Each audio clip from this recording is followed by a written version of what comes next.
ගිය සතියේ කතා කරා අපි ඉවල කතා කරේ කොටස් වෙළඳ පොළ ගැන හිමිකම් නිකුතු කළමනාකරණයේ ඉඳන් ඊට පස්සේ හිමිකම් සහ වත්කම් කළමනාකරණය කියන කොටසේ අපි කතා කරා එක එක portfolio management strategies නැත්නම් කළමනාකරණය කරන එක එක උපක්‍රම විදි ගැන අපි ගිය සතියේ කතා කරා.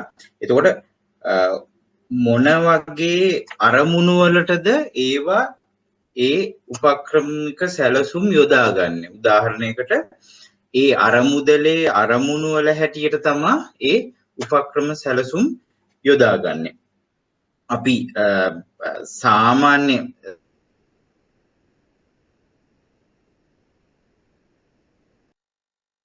අපි ගන්නම හැටි අරමුණු වල හැටියට තමයි ඒ අපි ගන්න අවදානම සහ ඒ ආයෝජන සැලසුම් අපි කරන්නේ. ඒකට ඉනිමං ක්‍රමය, ඩෙඩිකේටඩ් නැත්නම් කැපකල ක්‍රමය කියන ඒ දෙකෙන් හැබැයි මතක තියාගන්න ඕවා වෙන වෙනම බෙදලා මේ පෝර්ට්ෆෝලියෝ මැනේජර්ස්ලා ඕවා වෙන වෙනම බෙදලා වෙන්වෙන් කරලා පෝර්ට්ෆෝලියෝ මැනේජ් කරන්නේ නැහැ. ගොඩක් වෙලාවට ඕකේ සම්මිශ්‍රණයක් තමයි වෙන්නේ. ඔය තියරිටිකලි ඔය බෙදලා තියෙනවා මේ විදිහට මේව කරනවා කියලා. නැත්තම් සාමාන්‍යයෙන් සම්පූර්ණ අරමුදලක් විදිහට ගත්තොත් කෙටි කාලීන දීර්ඝකාලීන ඒ දෙවර්ගයේම එක එක සුරකුම් ඉන්ස්ට්‍රුමන්ට්ස් වල ඉන්වෙස්ට් කරනවා. ඒ කියන්නේ 1 month 2 months 3 වගේ short term bill වල ඉඳන් 5 year 10 year tenors වල බිල්ස් වල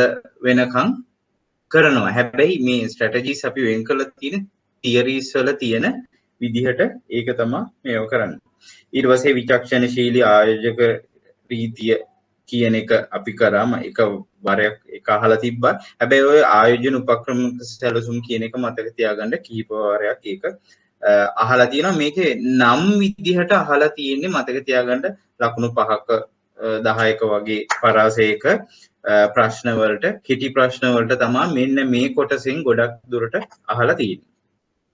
රයිට්. එතකොට අරමුදලක් දීලා මොනවා හරි වර්ගයක අරමුදලක් දීලා ඒක පාලනය කරන්න සක්‍රීය අරමුදල් කළමනාකරණයේද අක්‍රීය අරමුදල් කළමනාකරණයේද සුදුසු කියන එක ඕගොල්ලන්ගෙන් අහන්න පුළුවන්. එතකොට ඒකේ අවදානම ගැන මං කියලා කිව්වා කොහොමද ඒ දෙකේ වෙනස කිව්වා. එතකොට ඒ වෙනස්කම් අනුව ඒ කියන ඒ විභාගයට කියලා තිබ්බත් ඒ විභාගයට කියලා තියෙන ඒ අරමුදලට මොන වගේ එකක්ද ඇප්ලයි කරන්න හොඳ කියන එක ඕගොල්ලන්ට එතකොට තෝරලා ලියන්න පුළුවන්කම තියෙන්න ඕන.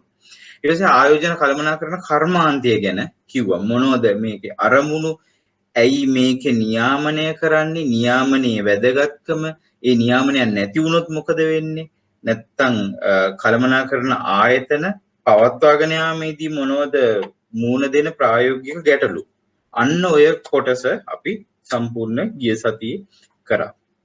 එතකොට මේකේ වැරදීම් වෙන්න පුළුවන් තැන් මේ ආයෝජන කළමනාකරන කර්මාන්තයේ මං රිලේට් කරා අර අපි කලින්ම කිව්ව ස්ටොක් මාකට් ඔෆෙන්සස් කියන කොටසට.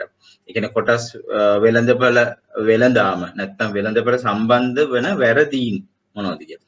ඒතකොට ඒ වගේ ෆ්‍රන්ට් රනින් එක අර ඉදිරි දිවීම කියලා එකක් කරා. අන්න ඒ වගේ තැන්වලදී මේ අරමුදල් කළමනාකරණය නැත්නම් ආයෝජන කළමනාකරණය ඒ ආයෝජන කළමනාකරුවන් කළමනාකරන ආයතන අන්න අර වගේ වැරද්දකට අහු වෙන්න පුළුවන් කියන එක මම උදාහරණ දැන් ඕගලන්ට තේරෙනවා. මොකද ඔය කලින් ඕගලන් අර ෆ්‍රන්ට් රනින් කියන එක කන්සෙප්චුවලි ඕගලන් දැන් දන්න හින්දා ඒක මෙතනදී ඕගලන්ට තේරෙනවා. මොකද ආයෝජන කළමනාකරන ආයතනවල ඒ අරමුදල් කළමනාකරණය කරන්න දෙන්නේ ඒගොල්ලන්ගේ අභිමතයේ පරිදි. ඒ කියන්නේ ආයෝජන කළමනාකරට පුළුවන් තීරණ ගන්න ඒ අරමුදල් වෙනුවෙන්. එතකොට එයාට ගොඩාක් ප්‍රිවිලේජ් නැත්නම් ගොඩක් නිදහසක් හම්බ වෙනවා ආයෝජනවල යෙදවීමේදී. අන්න එතකොට තමයි අර වැරදීන් වලට ගොඩක් යෙදවෙන්න හම්බ වෙන්නේ. දැන් ෆ්‍රන්ට් රනින් එක මම එක්ස්ප්ලেইন කරා. පහුගිය තමන්ට ඒ තැරවකරු බ්‍රෝකර්ට කලින් ආපු ඕඩර් එකක් ඒ ඕඩර් එකක් මත වෙනත් ගනුදෙනුවක නිරත වීම. ඒ කලින් ආපු ගනුදෙනුව මත වෙනත් ගනුදෙනුවක නිරත වීම. අන්න ඒක ගොඩක් දුරට වෙන්නේ ඔන්න ඔය වගේ අවස්ථාවල අරමුදලක් සහ අරමුදල් කළමනාකරුවෙකු හරහා එනකොට. මොකද ඒ අරමුදල එයාගේ නෙමෙයි, එයා ඒකේ බාරකරු විතරයි. එයාට ඒකේ සම්පූර්ණ තීරණ ගැනීමේ හැකියාව තියෙනවා. එතකොට එයාට ඒ වගේ පොඩි ඒවා, ඒ කියන්නේ රුපියල් 100ට ගන්න කියලා කිව්වහම බ්‍රෝකර් එක්ක නැත්තම් තැරවකරුවා එක්ක කතා වෙලා මොනවා හරි අර වගේ වැරදි දෙයක් කරන්න පුළුවන්. අන්න ඒක මතක තියාගන්න ඕනේ. කොහේ හරි ඒක රිලේට් කරන්න ඕන වුණොත් ඕගලන්ට ඒක දැනගෙන ඉන්න. රයිට්? ඒ ටික ක්ලියර් නේද? Clear sir. ක්ලියර් නේ? රයිට්. මොනවා හරි ඒකේ ඔයගොල්ලන්ට පැටලෙන තැන් තිබ්බොත් ඔයගොල්ලන්ට අහන්න පුළුවන්. ඊට පස්සේ ඒකක බාර යුනිට් ට්‍රස්ට් ඒකෙම කොටසක් හැටියට මේ වෙන්නේ. හැබැයි මේක ගැන ගොඩක් ප්‍රශ්න අහලා තිබ්බේ නෑ. ඒවට මම මේක කොහොමද වෙන්නේ, මොනවද වර්ග, මොනවද අරමුදල් වර්ග මේකෙන් පාලනය වෙන්නේ, මොකද්ද රිස්ක් එක, මොකද්ද වාසි, මොකද්ද අවාසි, මොකද්ද අවදානම කියන එක සම්පූර්ණයෙන්ම අපි ගිය සතියේ කතා කරලා ඉවර කරා. රයිට්? එතකොට අපි ඒ සෙක්ෂන් එකක්ම ගිය සැරේ වෙනකොට අපි ඉවර කරලා තියෙන්නේ. දැන් අපිට මේ සැරේ පටන් ගන්නේ ඇත්තටම ලොකු එක පාඩමක්. ඒක ව්‍යුහගත මූල්‍යකරණය නැත්නම් ස්ට්‍රක්චර්ඩ් ෆයිනෑන්ස්. මම ඒකේ හැඳින්වීම කරා. අපිට සාමාන්‍ය දිනදා හම්බ වෙන, අපි මෙතෙක් කල් කතා කරේ සාමාන්‍ය සුරකුම්පත් කියන කොටස. එතකොට ණය නිකුතු කළමනාකරණය, හිමිකම් නිකුතු කළමනාකරණය යටතේ යන ඔක්කොම සුරකුම්පත් සාමාන්‍ය ස්ට්‍රේට් ෆෝවර්ඩ් නැත්නම් ඍජු ඒවා. ඒක කෙලින්ම ස්ට්‍රේට් ෆෝවර්ඩ් මොනවා හරි ડોකියුමන්ට් එකක් හරහා අපි ඒක ණය ගැනීමක් සිද්ධ කරන්නේ. හැබැයි මෙතනදී ඒක ස්ට්‍රක්චර් කරනවා. අපිට ඒක සාමාන්‍ය මාකට් එකේ දකින්න හම්බ වෙන්නේ නැති ප්‍රොඩක්ට් එකක් අපි හදනවා. ඒ හදන්න ගොඩාක් වෙලාවට ඒකේ අතරමැදිය විදිහට ක්‍රියාත්මක වෙන්නේ ආයෝජන බැංකුව. රයිට්? ඒතර මම ඒකේ කොටස් දෙකක් තියෙනවා. ව්‍යුත්පන්න, ණය ව්‍යුත්පන්න නැත්තම් ඩෙරිවටිව් සිකියුරිටීස් කියන එක, අනිත් එක සිකියුරිටයිසේෂන් කියන ඉන්ස්ට්‍රුමන්ට් එක. එතකොට ඒක ඩිෆයින් කරොත් නැත්තම් ඒක නිර්වචනයක් කරොත් ද්‍රවශීලතාවය අඩු හෝ ද්‍රවශීලතාවේ නොමැති වත්කම් යම් පරිවර්තනය කිරීමක් තුළින් ගනුදෙනු කළ හැකි මූල්‍ය උපකරණ වලට පත් කිරීම. ඒතර මම අර මුල ටිකේ මේක එක්ස්ප්ලেইন කරනකොට කිව්වා, පැහැදිලි කරනකොට අපි මෝගේජ් අපි උදාහරණයකට ගත්තේ ලීසින් එකක්. නැත්තම් අපිට ගන්න පුළුවන් හවුස් මෝගේජස් කියන එක. සාමාන්‍යයෙන් ලෝකේ ගත්තහම කන්සෙප්ට් එක සිකියුරිටයිසේෂන් ගොඩක්ම සිද්ධ වෙන්නේ හවුස් මෝගේජ් මාකට් එකත් එක්ක. දැන් 2007-9 වගේ ලෝක මූල්‍ය අර්බුදයක් වුණා. ඒකට ගොඩක්ම හේතු වුණේ මේ සිකියුරිටයිසේෂන් කියන ඉන්ස්ට්‍රුමන්ට් එක කියලා තමයි පිළිගැනීම තියෙන්නේ. සහ ඒක තමයි ඉන්වෙස්ටිගේට් කරපුවාම හම්බ වෙච්ච ලොකුම ෆයින්ඩින් එක. නැත්තම් හොයා ගැනීම තමයි ඔය සිකියුරිටයිසේෂන් කියන එකෙන් තමයි ගොඩක් මේ කලැප්ස් එක උනේ කියලා. එතකොට ඒකෙදි මම උදාහරණයකට ගත්තේ ලීසස්. ඒතකොට ලීසස් ප්‍රමාණයක් එකතු කරලා ඒක බන්ඩල් කරලා අපි ඒක తాවකාලික ගිණුමකට මාරු කරනවා කියලා කිව්වා. අපි එතන ඉඳන් මම කියන්නම් කොහොමද ඒක ආපහු මට ඒක අඳින්න වෙනවා. ඔයගොල්ලන් ඒක chart එකකට ගහගන්න මට පොඩි presentation slides කීපයකුත් තියෙනවා ඒකේ පෙන්නන්න. මම ඒක කලින් එව්වේ නෑ. මොකද ඒක එව්වොත් ඕගොල්ලන් ඒක ඇඳගෙන එතනින් එහාට මුකුත් කෙරෙන්නේ නෑ. හැබැයි වෙන process එක හොඳට අහගන්න. ඊට පස්සේ මම ඒක පෙන්නන්න. ඒකත් එක්ක පොඩි වීඩියෝ ක්ලිප් එකක් තියෙනවා. බෝඩ් එක පේනවා නේද? පේනවා.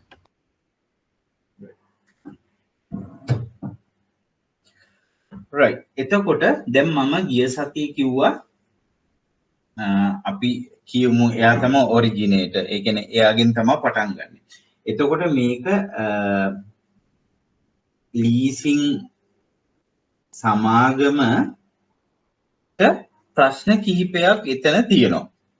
එකක් තමයි මේගොල්ලන්ට හොඳටම මාකටිං කරන්න පුළුවන් මාකට් එක්ස්පෑන්ෂන් එක නැත්තම් තව ලීසස් දෙන්න පුළුවන්. දැන් තියෙනවා ඒගොල්ලන්ට 4 to 5 බිලියන් විතර දැනට කරන්ට් පෝර්ට්ෆෝලියෝ එකක් කියලා හිතුවොත් ඒගොල්ලන්ට තව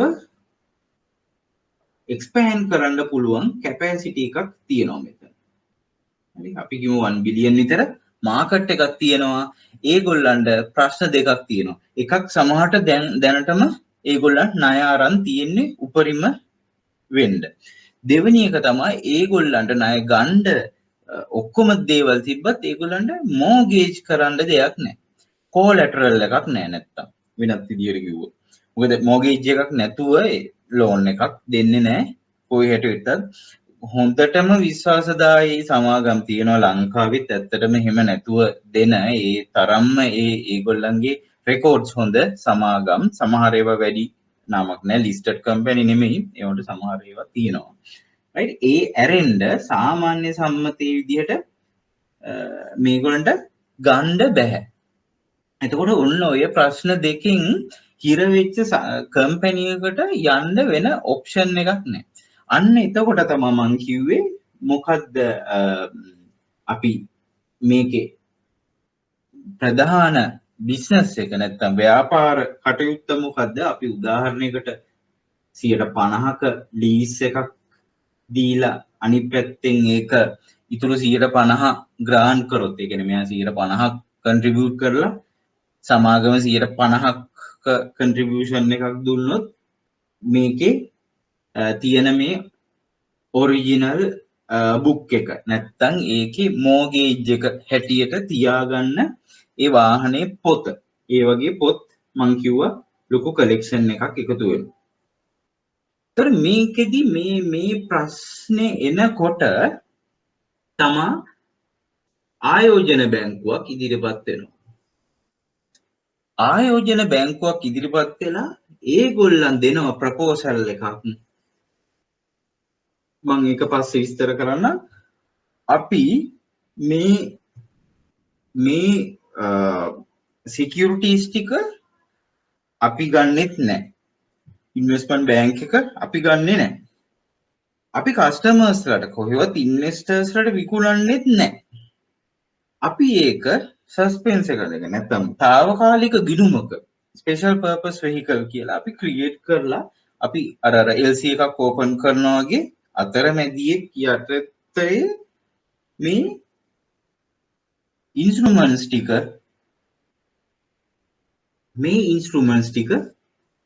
අපි ට්‍රාන්ස්ෆර් කරමු. හරි අපි මේකට ට්‍රාන්ස්ෆර් කරමු. මේකට ටෙක්නිකල් වචනයක් තියෙනවා. රයිට් ඒක මම පස්සේ ඔයගොල්ලන් ලියා ගන්න දෙන්න නෝට් එක true sale කියලා නැත්නම් සත්‍ය විකිණීම. සත්‍ය ලෙසම මේක විකිණීමක් සිද්ධ කරනවා.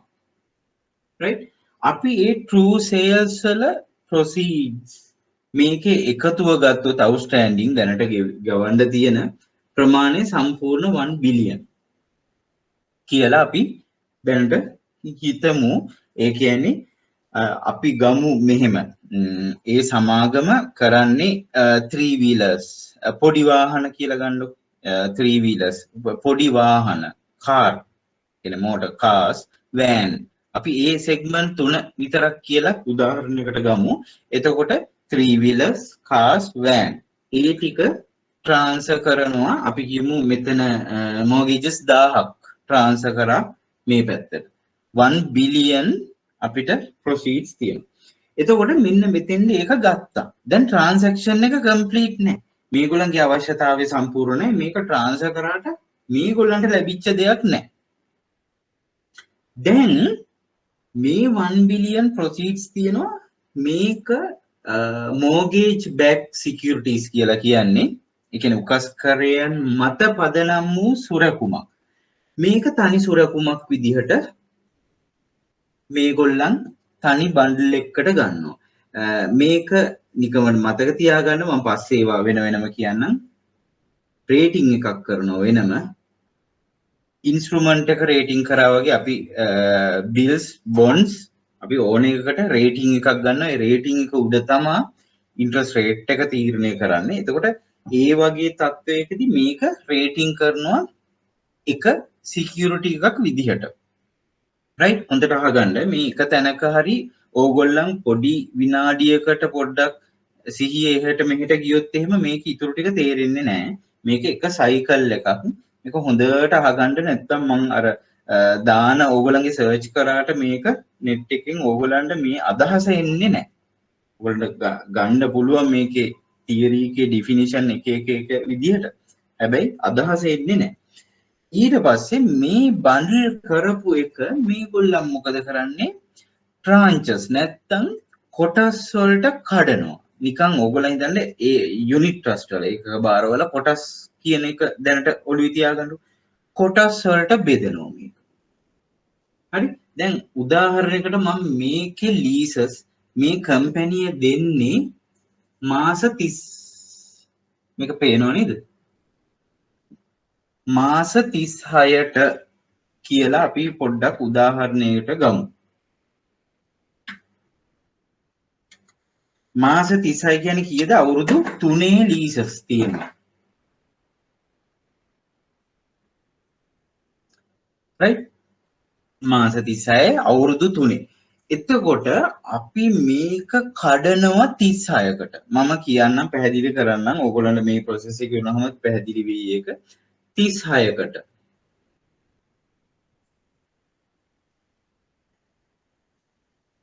කොහොම ගිහිලා 1 2 3 4 5 6 කියලා ගිහිල්ලා 36ක් වෙනකම්. මේක ක්ලියර් මදිද? අරුණ ඉන්දුනිල් පේනවා සර්. පේනවනේ? හරි. එක්සලන්ට්. 36 වෙනකම් බෙදනවා. උදාහරණයකට මේකේ මැචියුරිටි එක මාසයයි. 1 month bill එකක්. එක මාසෙක බිල් එකක්. මේවට කියන්නේ ට්‍රාන්චස් කියලා. නැත්තම් ඒකට සිංහල වචනයක් ඇත්තටම දීලා නැහැ. ට්‍රාන්චස් කියලා කියන්නේ. ට්‍රාන්චස්. හරි. මේවා පස්සේ ඕගොල්ලන් Google කරලා වෙන වෙනම බලන්න. මම මේ සිංහලෙන් කරාට මේක ඉංග්‍රීසි වලින් තියෙන ඕගොල්ලන්ට ඒක ටිකක් කොම්ප්ලිකේටඩ්. මේවා වෙන වෙනම බැලුවොත් මේ process එක මේ මං කියා දෙන විදිහටම බැලුවොත් ඕගොල්ලන්ට සම්පූර්ණ එකේ අයිඩියා එක ගන්න පුළුවන්. එතකොට උදාහරණයකට මේක පළවෙනි එක මාසයයි බිල් එක. මාසයක් සෙටල් කරනවා. මේක දෙවෙනි මාසේ, තුන්වෙනි මාසේ, හතරවෙනි මාසේ, අන්තිම එක 36 වෙනි මාසේ. එතකොට මේක මේ ඔක්කොම ඉන්වෙස්ටර්ස්ලා බයි කරනවා. මේක සාමාන්‍ය ඉන්වෙස්ටර්ස්ලා නෙමෙයි. ඕගොල්ලන් අපි වගේ අය වැඩි මේකට ඉන්ට්‍රස්ට් නැහැ. කෝපරේට්ස්ලා. ගොඩක් යුනිට් ට්‍රස්ට් ගන්නවා. ඊට පස්සේ ගත්තොත් ඔය ඉන්ෂුරන්ස් ෆන්ඩ් ඒවා මේවා EPF ETF හරිම ගොඩක් හෙවිලි මේව කරනවා. බැංක් වල අනිත් කම්පැනිස් වල ට්‍රෙෂරිස් වලින් බයි කරනවා. ඒ වගේ ගොඩාක් අය මෙන්න මේ ඉන්වෙස්ටර් කැටගරි එකේ ඉන්නවා. ඒතර ඒගොල්ලන් ගන්නවා. දැන් සමහර අය මම ෂෝට් ටර්ම් තියෙන මට මේ මිලියන 7ක් විතර දාන්න තියෙනවා. මම පළවෙනි තුනම මම බයි කරනවා. ඊළඟට 6 ඉඳන් මට ඒ අවුරුද්ද ඒ කියන්නේ 12 වෙනකන් මම ගන්නම් කියලා එක එක්කෙනා ගන්නවා. අමවුන්ට්ස් ගැන කලබල වෙන්න එපා. අපි කියමු නිකන් මෙතන මිලියන 14යි, මිලියන 26යි, මිලියන 30යි, මිලියන 40යි, මිලියන 45යි ඔහොම ගණන් වලට මේක නිකුත් කරනවා. ඒ ටෝටල් වැලියු එක මේ අපි උදාහරණයකට ගත්තොත් මේකේ ටෝටල් මේ ඉෂුව කරපු වැලියු එක 800 මිලියන්. පළවෙනි දවසේ මේ day 1 මතක තියාගන්න day 1 ඒකට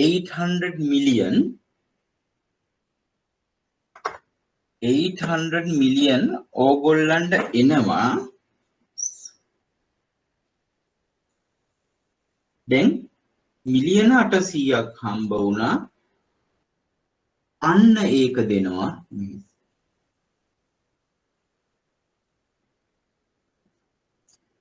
මිලියන 200ක් මේකේ ગેප් එක තියාගන්නවා අන්න මේකේ කොලැටරල් එක මේකේ මෝගේජ් එක හැටියට මිලියන 200ක් තියාගෙන තමයි මෙයාට පාස් කරන්නේ අනිත් පැත්තට ගත්තොත් මෙයා මේ පැත්තෙන් බිලියන් එකක සිකියුරිටීස් අරගෙන හෝල්ඩ් කරගෙන මිලියන 800ක් නිදහස් කරා. ඒ කියන්නේ 180ක් එයා නිදහස් කරා 120ක කොලැටරල් නැත්නම් මෝගේජ් එකක් හැටියට මිලියන 200ක් එතන රඳව ගත්තා. ඕනෙම එකක ඒකනේ වෙන්නේ. ඒක රඳවගෙන තමයි දෙන්නේ. එතකොට මේකේ එකතුව මේක නැත්නම් බිලියන් එකක් නිකුත් කරන්න තිබ්බ හැබැයි කරන්නේ නැහැ. මිලියන 800කට තමයි එන්නේ. මේ මිලියන 800 මේගොල්ලන්ට හැබැයි එකක් තියෙනවා. මේගොල්ලන්ට නිකන් දෙන්න බෑ. හැමෝටම තියෙනවා percentage එකක් ගෙවන්න. මේ හැමෝටම. එතකොට මෙයාගේ percentage එකයි මෙයාගේ percentage එකයි එකමද වෙනස්ද?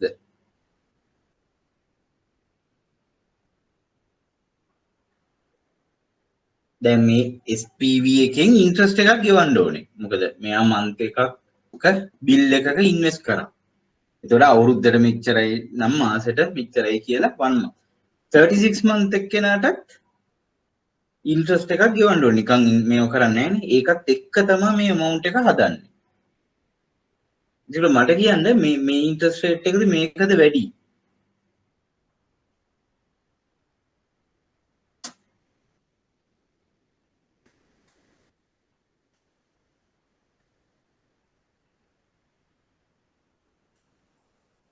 අරුණ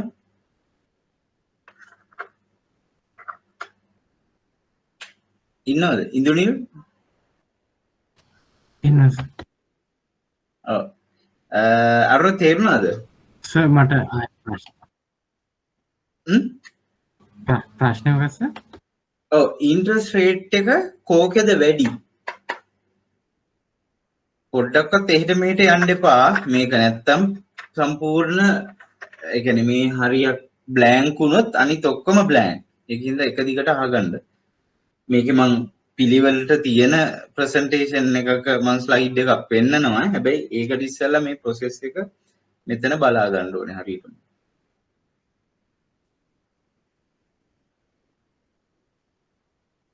මේකේ ඉන්ට්‍රස්ට් රේට් එක අඩුයි මේකේ වැඩි ඇයි මේක ලොං ටර්ම් බිල් එකක් අවුරුදු 3කට ඉන්වෙස්ට් කරන්නේ 3ක ඩිපොසිට් එකකට පාටි කම්පැනි එකක් කරන්නේ සර්.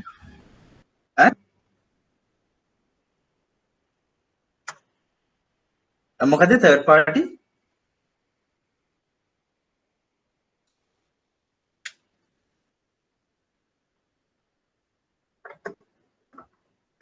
අරුණ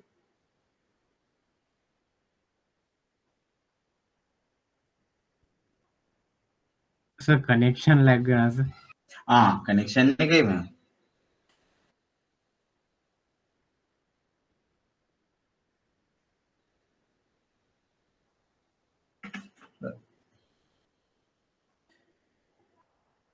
right මට මේ අරුණ හරි අනිත් කවුරු හෝ මේ තැනට එනකන් මොනවා හරි තියනවද ප්‍රශ්නයක් මේක දැන් එක පාටම මේ කොහෙන්දෝ මේක ට්‍රාන්ස්ෆර් කරලා එක පාටම ඒකෙන් කොලැටරල් එකක් තියාගෙන මේ දුන්නා වගේ හිතෙනවා හැබැයි මේකේ ඉනිෂියල් ප්‍රොසෙස් එක වැඩි කලබල වෙන්න එපා මේකේ සෙටල්මන්ට් කොහෙද මේක කෙලින්ම හાર્ට් එකෙන් ඇඟ පුරාම බ්ලඩ් ගිහිල්ලා මේ ආපහු ශිරා වලින් මේ ආය හાર્ට් එකටම ආවා වගේ වැඩක්. හැබැයි මේ ඒ හાર્ට් එකේ ඒවට ආපහු පේ කරන්න නෑ. හැබැයි මේකේ ආපහු තව දේවල් තියෙනවා මේක ලොකු සල්ලි ගනුදෙනුවක් මෙතන වෙලා තියෙනවා. ඒතර මේක ඉනිෂියල් ප්‍රොසෙස් එක ඕගොල්ලන්ට තේරෙනවද මොනවා හරි තියෙනවද මේව එක මේ ඉනිෂියල් ප්‍රොසෙස් එක මේක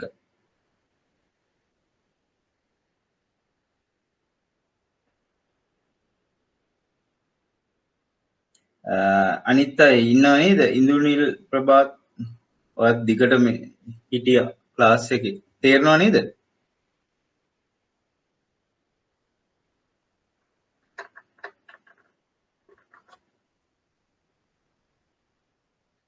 සර් එතකොට අර 1 බිලියන් මේ වෙන කම්පැනි එකකට දීලාද කරන්නේ? නෑ මේක අතරමැදි account එකක්. ඒ කියන්නේ මේක කාටවත් අයිති නෑ. ඇත්තටම මේක හැන්ඩල් වෙන්නේ මේ මෙහෙම කියලා account එකක් නෑ. මේක ඇත්තටම bank account එකක්. මේක ඇත්තටම mortgage එකක්. මෙතන mortgage මේ කියන්නේ deed එකක් වගේ sign කරනවා මේකේ තියෙන ඔක්කොම වාහන නම්බර්ස් දැන් වාහන නම්බර් 100යි නම් 100ම දාලා එක mortgage bond එකකින් මේකට transfer කරනවා ඒකයි වෙන්නේ. ඒතර මේකට මේ මතක තියාගන්න මේගොල්ලන්ට banking savings account current account handling නැති හින්දා මේකට trustee කෙනෙක් නැත්තම් bank එකකුත් සම්බන්ධ වෙනවා. මම ඒව දැම්මේ නෑ. නැත්තම් ඔයගොල්ලන්ට confuse වෙන හින්දා. ඒ bank එක තමයි මේකේ කරන ඔක්කොම ඩීලිංස් ඔක්කොම ගෙවීම් ලැබීම් ඔක්කොම එකතු කරගන්න ඒවා ගෙවන ඒවා කරන්නේ මෙයාගේ ඉන්ස්ට්‍රක්ෂන් එක උඩ ඉන්වෙස්ට්මන්ට් බැංක් එකේ ඉන්ස්ට්‍රක්ෂන්ස් උඩ රයිට් නිකන් අපි මෝර්ගේජ් බොන්ඩ් එකකින් මේක ට්‍රාන්ස්ෆර් කරනවා මේ ස්පෙෂල් පර්පස් වෙහිකල් කියන එක මේ යුනිවර්සල් වචනයක් හැම ඔය මේ වගේ මොඩල්ස් වලට යූස් වෙන එකක් ඒකෙදි මේක ට්‍රාන්ස්ෆර් වෙන්නේ ඒක අතරමැදි account එකක්. ඒතර ඒක තමයි සම්පූර්ණ තනි security එකක් හැටියට රේට් කරලා ඒක කඩලා මෙහෙම නිකුත් කරලා තියෙනවා. ඒ නිකුත් කරන එකකින් 800 plus ඇත්තටම මේකේ interest එකත් include මතක තියාගන්න මේ ගෙවන interest එකත් මේකෙන්ම ගෙවන්න. දැන් මේකෙදි කොටින්ම වෙන්නේ ආයෝජන බැංකුව අතරමැදියෙක් විතරයි. හැම එකේම කිසිම දෙයක මේගොල්ලන් ෆන්ඩ් බේස් එකක් කරන්නේ. කියන්නේ තමන්ගේ අර මුදලක් ආයෝජනය කරලා මේව කරන්නේ නැහැ. හැම තැනදීම වෙන්නේ අතරමැදිකරණයක් විතරයි. ඒක හොඳටම මතක තියාගන්න. මොකද මෙයා මේ පැත්තෙන් ඒක SPV එකට අරගෙන ඉන්වෙස්ටර්ස් රට විකුණලා ඒ ප්‍රොසීඩ්ස් ආපුවාම ඒකින් 800 මිලියන් වල ඒක අරහෙට පාස් කරන විතරයි ඒ අරින්න මෙයා සල්ලි දෙමිනුනේ මේ වැලියු එකකින් 100ට එකක මෙයා කමිෂන් එකක් ගන්නවා මෙතන 100ට එකක් කියන්නේ ලොකු ගාණක් ඒ වගේම මෙයාගේ ලොකු කාර්යභාරයක් සෑහෙන්න ලොකුයි මේකේ මේවා හරියට බෙදලා දාන්න. මේ බෙදලා දාන එක ඔයගොල්ලන්ට තේරෙන්නේ මේක ගෙවීම මං කියන්නම්. ඒ කියනකොට ඔයගොල්ලන්ට තේරෙයි කොහොමද මේකේ හරියටම සිද්ධිය වෙන්නේ කියලා. දැන් මේ ඉනිෂියල් ප්‍රොසෙස් එක ඔයගොල්ලන්ගේ ඔළුවට ගියා නම් ඕගොල්ලන්ට තේරෙන්න ඕනේ මෙතන කම්ප්ලීට්නස් එකක් නැහැ. මෙතන මේ සම්පූර්ණ වීමක් නැහැ. දැන් මේගොල්ලන්ට සල්ලි හම්බෙලා number 1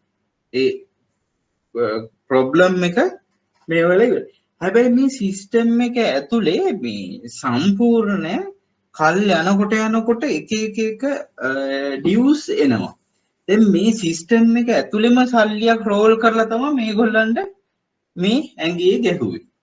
එහෙම කිව්වත් හරි. මේගොල්ලන්ට මේ සල්ලියක් මේ ආයෝජකයන්ට විකුණලා ගත්තා කියලා කිව්වට සිස්ටම් එකේ සල්ලි නෑ ඇත්තටම මේක මෙහෙම ගියාට මේක ප්‍රොසෙස් එක හරියට ඊළඟ එක පටන් ගන්නෙ මට කියන්න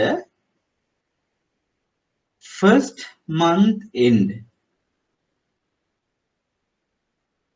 මේ අනිත් අය මං හිතනවා ඒ කියන්නේ ප්‍රශ්න නොඑන්න විදිහක් නෑ අමාරුයි එහෙම හැබැයි මං හිතනවා මේ කියා දුන්න එකේ එහෙම වුණොත් ඕගොල්ලන්ට එක සැරේම තේරිලා ඇති කියලා මොනවා හරි තියෙනවා නම් අහන්න. මේක complicated ඒරියා එකක් මේ securitization කියන්නේ concept එක හරි complicated concept එකක්. හරි.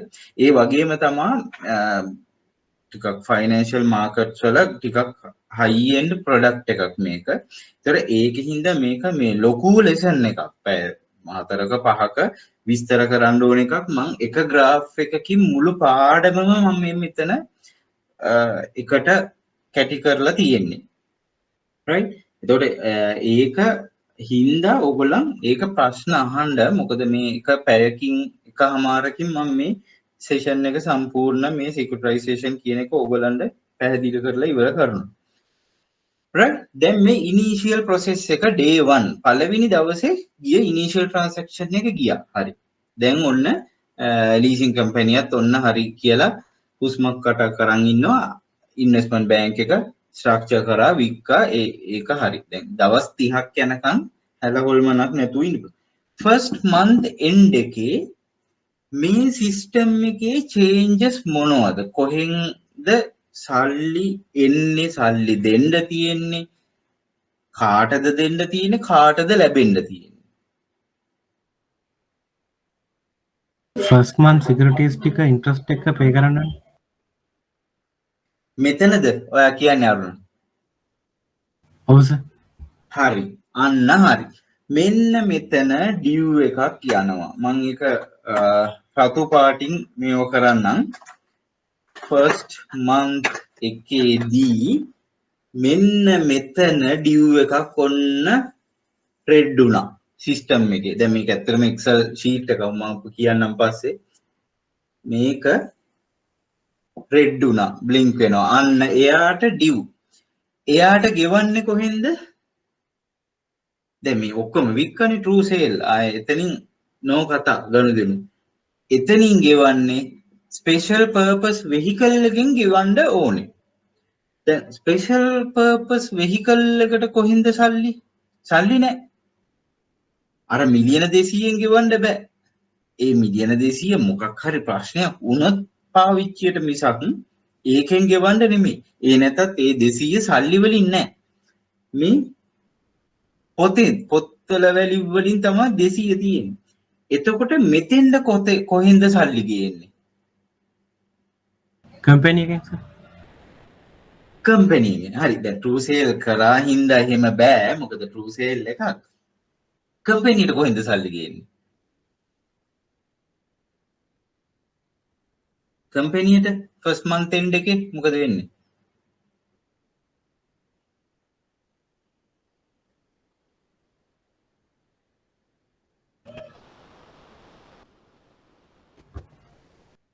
ඒ කියන්නේ සර් වෙහිකල් එක IT කම්පැනි එකෙන් නේ සර් යාලට සල්ලි දෙන්න ඕනේ.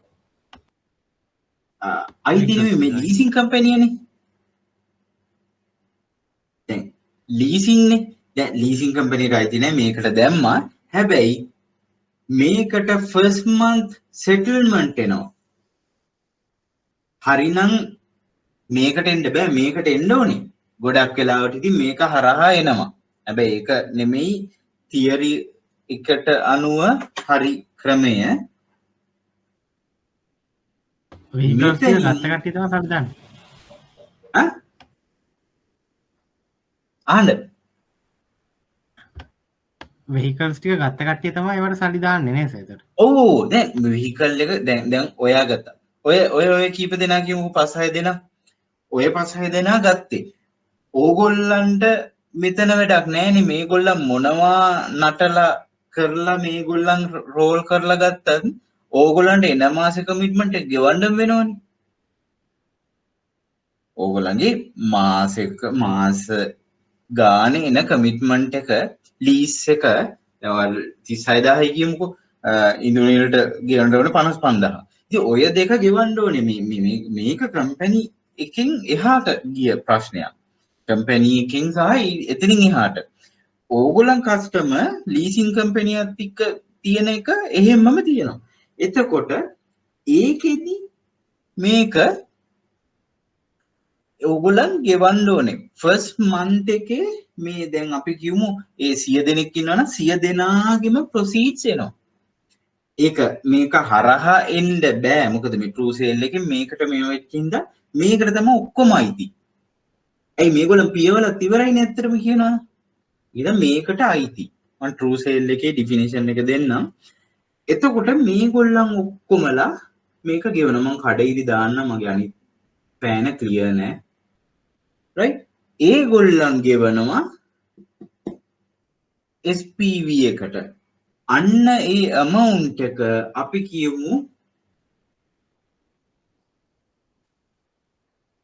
30 million. අන්න ඒක තමයි value එක මෙතන.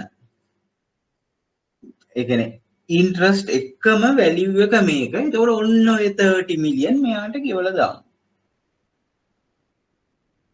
මේකේ bill එකේ value එක first month එකේ bill එකේ value එක 30 million. හරි? ඇයි 30 million කියලා decide කරේ? first month එකේ මේ ඔක්කොගෙම එකතු වෙන්න ඕනේ ඔක්කොම වාරිකවල එකතුව කීයද? 30 million. 30 වලට වඩා අඩුයි මේ slip එක. මොකද ඒකේ collateral එකක් තියෙන හන්දා interest එක තියෙනවා, risk එක තියෙනවා. ඒකින්ද අඩුයි. ඒවට හිතාගන්න මෙන්න මේ පළවෙනි month හැම month එකම එහෙමයි 36 වෙනකම්ම ඕකයි. 36 වෙනකම්ම ඒකයි. දැන් අරුණගේ 37000යි ඉඳුනුල්ගේ 55000යි ඔහොම එකතු වෙලා ඔක්කොම එකතු වුණාම 30 මිලියන් ඒක ගෙවුවහම අන්න ඒක මේකට ගෙවනවා. මොකද ආයේ මේ කම්පැනි තියාගෙන මේව කරන්න බෑ. මොකද ඒ ඔක්කොම ට්‍රාන්ස්ෆර් කරලා ඉවරයි. ඒක කරලා ඒ ගනුදෙනුව එතනින් ඉවරයි. ඒ සයිකල් එක ඉවරයි. මේ සෙකන්ඩ් සයිකල් එක. ඊට පස්සේ ෆස්ට් මන්ත් එකේ මොකද්ද? එතකොට අපි කියමු ඒක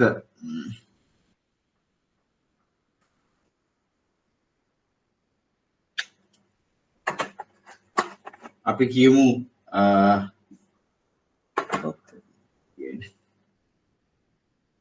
customer ගෙන් special purpose vehicle එයාගෙන් investor ඔන්න ඕක තමයි flow එක first month end right ඕගොල්ලන් මෙතෙන්ද එනකම් මේක ඕගොල්ලන්ට පිළිවෙලක් තියෙන මං ස්ලයිඩ් එකක් පෙන්නනවා ඒවට මේ ටික ඔයාගොල්ලන් මේ වෙනකම් ඉනිෂියල් ප්‍රොසෙස් එක වෙන වෙනම ගහන්න නැත්නම් සම්පූර්ණම එකේ කරන්න ඕගොල්ලන් හැබැයි පාට කීපයක් යූස් කරලා නැත්නම් මේ ඉනිෂියල් ප්‍රොසෙස් එක එකක් A4 එකක් මේ අනිත් පැත්ත හරවලා හරි සම්පූර්ණ ප්‍රොසෙස් එක ගහන්න ඊළඟ එකේ month on month settlement එක කොහොමද එන්නේ කාගෙන් කාටද යන්නේ cash flow එක කියලා මේව කරන්න cash flow එක මේව කරන්න මොකද මේකේ bill එක මෙතනින් ඉවර වෙනවා පළවෙනි මාසෙ end එකේ ඒක පිය වෙලා ඉවර මේක second month එකේ ඉවර වෙනවා දැන් second month due ආවත් අන්න ඔය කට්ටියගෙම එකතු කරලා අපි කියමු 25 million ඒ 25 million SPV එකට ආවා දෙවෙනි එකේ ඉන්වෙස්ට් කරපු ආයෝජනය කරපු අයට ඒක පියවුවා ක්ලෝස් ප්ලස් ඉන්ට්‍රස්ට් එක ගෙවුවා ඒක ඉවර තුන්වෙනි 4 5 6 ඔහොම යනකොට මේකේ සෙටල්මන්ට් එන එක ඔක්කොම ගෙවලා මේක ඊක්වල් වෙන්නේ 800 නේ ඔක්කොම 800 වලට මේව වෙනවා ඒක අරන් අර පැත්තෙන් අරගෙන මේක සෙටල් කරලා මේක සම්පූර්ණ පියවලා අන්තිමට ඉතුරු වෙනවා අර සම්පූර්ණ භාජනයේ අන්තිම කහට ටික වගේ මිලියන 200ක ප්‍රොසීඩ්ස් ඒ ටික මෙයාට ට්‍රාන්ස්ෆර් කරලා සම්පූර්ණ මේ බිස්නස් එක ක්ලෝස් කරනවා මේක 36 වෙනකන් ගිහිල්ලා රයිට් ඩිෆෝල්ට් ගැන මම වෙනම කතා කරන්නම් මේකේ තියෙන ප්‍රශ්න ගැන හැබැයි ඉනිෂියල් ප්‍රොසෙස් එකයි ඊට පස්සේ month on month settlement එකයි කොතන හරි තේරිච්ච නැති කෙනෙක් ඉන්නවා නම් අහන්න පුළුවන් ඒත් එක්ක මේක ඇඳගන්නත් මම විනාඩි 5ක් විතර දෙන්නම් මේක අර සාමාන්‍ය normal class එකේ board එකේ නම් මීට වඩා ටිකක් පහසුයි මේව කරන්න. මට මේකේ limited හින්දා ටිකක් space පොඩ්ඩක් ප්‍රශ්නයක් තියෙනවා. මේවා clear නේද?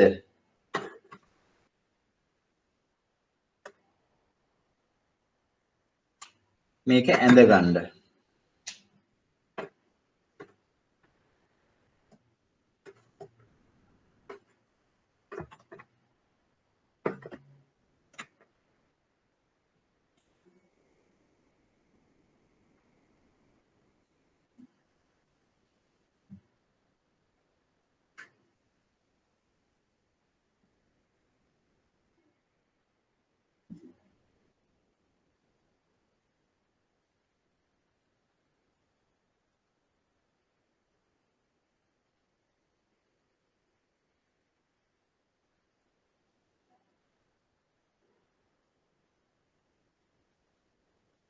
right ඕගොල්ලන්ට ඕනනම් snap එකක් මේව කරගන්න පුළුවන්. ඒකට ඕගොල්ලන් මේක තේරුම් ගත්තොත් අනිත් ස්ලයිඩ් එකේ එක ඕගොල්ලන්ට තේරුම් ගන්න ලේසි.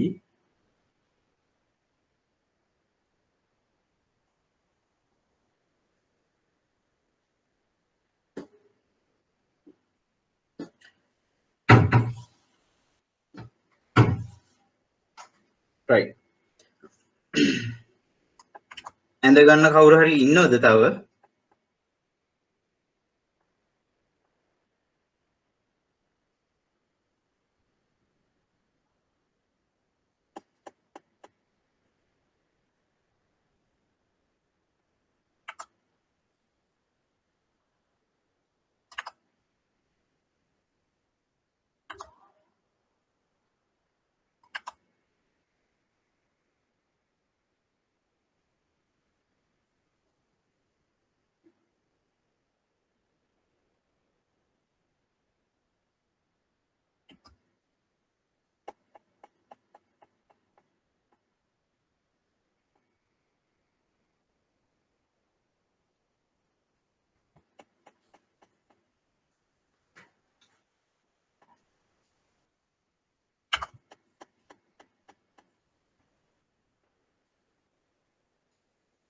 මේක පේනව නේද ඔක්කොටම?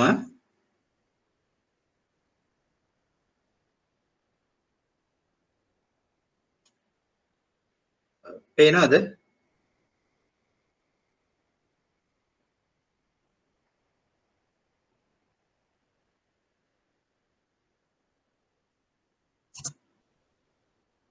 මේක ඕගොල්ලන්ට ඊට පස්සේ ඇඳ ගන්න පුළුවන්. අර මං ස්ක්‍රීන් එකේ ඇඳගත්ත එක ඕගොල්ලන්ට හොඳට තේරුණා නම් මේකේ පෙන්නන්නේ ඒකමයි මේ උකස් කරමියා. ඒ කියන්නේ ඕගොල්ලන් ඒ ගනුදෙනු කරුවන්.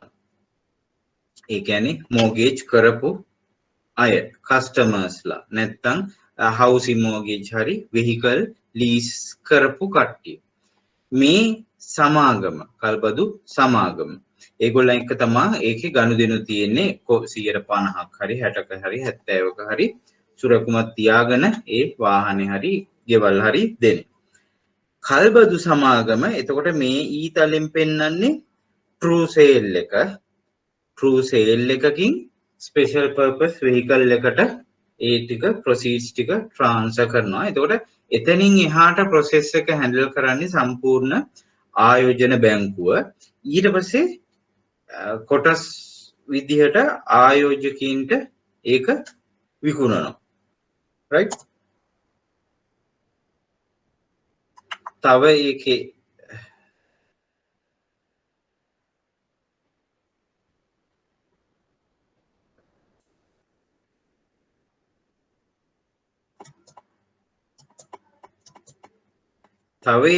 ඊට වඩා එහාට ගිය විස්තරයක් මේකේ තියෙනවා.